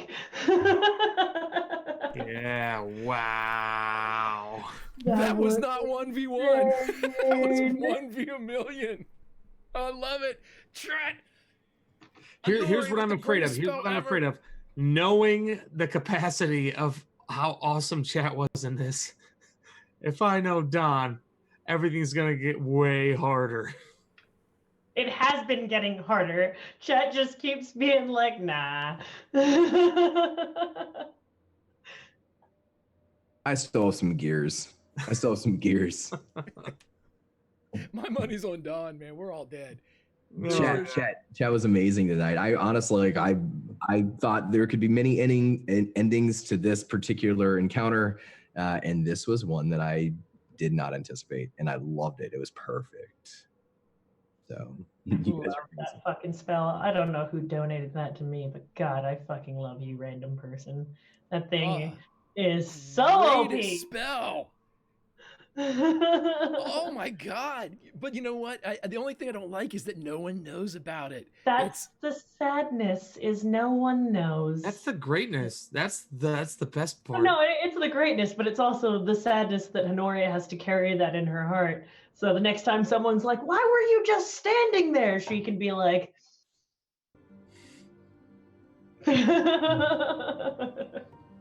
"Well done." Because no one will ever trust her if they know she can do that. No, also true. So, also. This was an amazing episode. I loved that fight scene at the end. I loved all the stuff leading up to it. Chat, thank you guys for being incredible. Let's take it around. We'll put up the polls there in chat one more time, and then we'll go ahead and get the results there at the end of this little chat. And Greg, I'll pass it off to you. Absolutely. I am beside myself with how much you did for my knight. You kept him upright. That was a hell of a fight. That was an incredible encounter. Well above Riordan's pay grade, but not above the Legions. The Legion was there. Oh, chat is Legion. Oh, Billy, how are you doing, buddy? Oh man, I'm doing great. That was a fantastic thing to be a part of because it was super intense, like casual role play, and then suddenly not that. Like everyone was on the edge of their seats, and I talked in Zoom chat. My hands were sweating, knowing and I couldn't. I know I couldn't do it. I was ready to, but I couldn't because fucking honor. Fucking honor. If you want to follow me on Twitter, I post nonsensical crap. Bill of the Forest, do it up. Thanks for being here. Awesome, everybody. And Bill's links in chat. Like I said, always, if you want kindness and fun and happiness and brightness in your world, follow everybody. Links will be forthcoming. I'm going to jump to Kiana first because I have something to say to the one below her before. Kiana, how are you doing, my friend? And I know that Avrin wanted to put Arrow in face. I could feel Arrow in face. And I think there was a great growth. Or she either hates Riordan. I don't know. How are you doing, my friend? Avrin just really doesn't understand the knight and just wants to figure him out. It's just like, we'll see what happens. I may shoot this guy. Who knows? But no, that was such an intense fucking fight. That's so good. And all the roleplay and everything. Just everything's amazing. In chat, holy fucking shit. Chat, you are amazing. It's so much fun being in chat with you guys and to see what shenanigans and also clutch fucking moments you guys come up with. Holy, you guys are fantastic. Thank you so much for being with us and here doing this. Man, my brain is just trying to go through everything right now. You can find me over on Twitter at KennaS, which is the best way to figure out what I'm doing because I'm all over the internet playing role-playing game almost every day of the week. If I survive finals this week, just keep me in your thoughts for the next week and a half as I try to just get through them. But also I'll be announcing a couple of cool games of Bluebeard's Bride, which are going to be happening over this holiday season, and I'm super excited to be having a really kick-ass group of ladies play this terrible horror game with me. I'm gonna be fucking them up real hard. So definitely check it out. Yeah, can't wait for next week. That's not terrifying at all. If I was playing in that game, boy, that's like, I'm gonna fuck them up real bad. I mean, that's just okay. Hey, Kiana. Oh, I love you. And we drop down to my savior and my sinner, Tia. I received as Reardon a blessing to get advantage on the corruption roll we have to take, but I also received one to get a disadvantage on the corruption roll that we take, and the disadvantage came from you. And I, because of your save of my ass, I will roll with disadvantage tonight and save the other one for the next session. Thank you. You're awesome. How was tonight? Me and my buddy Paladine, just trying to pave the way for you. Just trying to help out. You guys are like this. Yeah, me and Paladine. I mean, these black robes, they're just stained from all the good deeds that I've done. That's it. I had a blast. Casting that spell was something that I can't wait to do again. It is really, really fun to watch it in action, and I absolutely love, love, love magic. I have something really cool coming up on the 10th of this month that I can't really talk about too much, but it's going to involve something very magical, and I think you definitely should be watching my stream to check out what's going to be going on for about a week or so. Did I mention that I love magic just as a wizard? And yeah, find me at Laurelania on Twitch. Everybody, please check. Links are there. As we go over to Dawn. My friend, thank you for trying to kill me. I knew you were. As soon as I read the title, I knew I was going to die, or at least be viciously maimed. But I didn't think you counted for the Legion. Oh. So, no, I loved tonight. I thought this was an amazing episode. I loved the scenes at the log cabin beforehand. I really enjoyed all the character interactions. I loved the duel between the knights. It felt like, man, I have a love of I think of some scenes in Game of Thrones as some of the best single one-on-one combat and medieval style combat that I've seen portrayed on television, at least. And that's what I had flashing in my mind a few times tonight. It was so good. And though Sir Reardon won, I will say that he doesn't know this, but Anuria is the reason for that. And I think that's perfect. I think that's an amazing a moment between those two characters that only one of them knows about. I loved Ruko and Avrin, everybody today. It was so good. Chat, thank you so much for being so supportive. We only have a couple episodes left before the end of the year. They're gonna be doozies. This one was like, just a normal episode. So we've got a couple of great things coming up. I will say,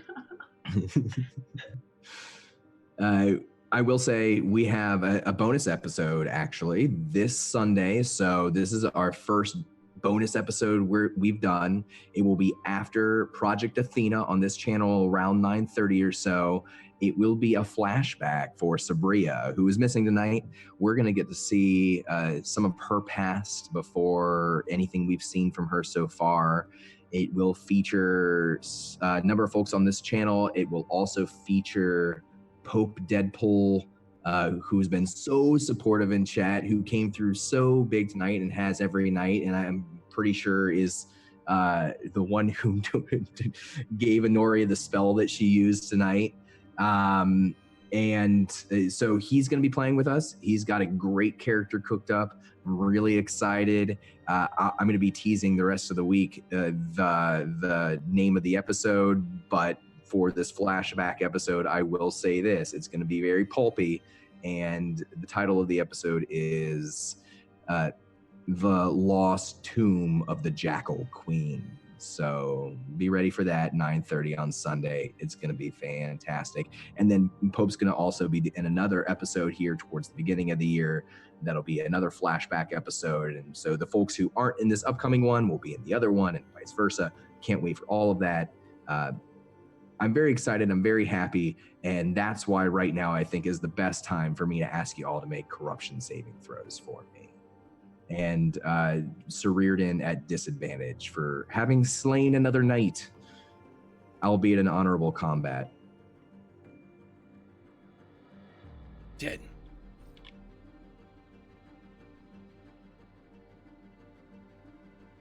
That is a failure for all of you, actually. This was the first night of the new cycle where Lunatari was the dominant moon. You're always welcome to ask me which moon's dominant. It was Solinari before, now it's Lunatari. So, Sir Reardon, you have currently 3 protections from losing corruption, from gaining corruption. You will lose one of those for having failed your saving throw, and I will roll it. Oh, you want to roll it? You want to take it? In honor of the black robe who saved me, though I do not know it. 1d6 corruption. 3. Sir Reardon, you also were voted the chat's most popular for the Eye of Nutari. That means unless you want to spend one of those protections, you have 3 of them, you will also roll and gain 1d8 corruption. Well, I'm afraid, but at this point I will be spending one because I could go over and I don't want that. So, all right. Sorry, Jen. And you do have an advantage still upcoming for an upcoming episode on one of your saving throws. Thanks for your donation tonight. Thank you all.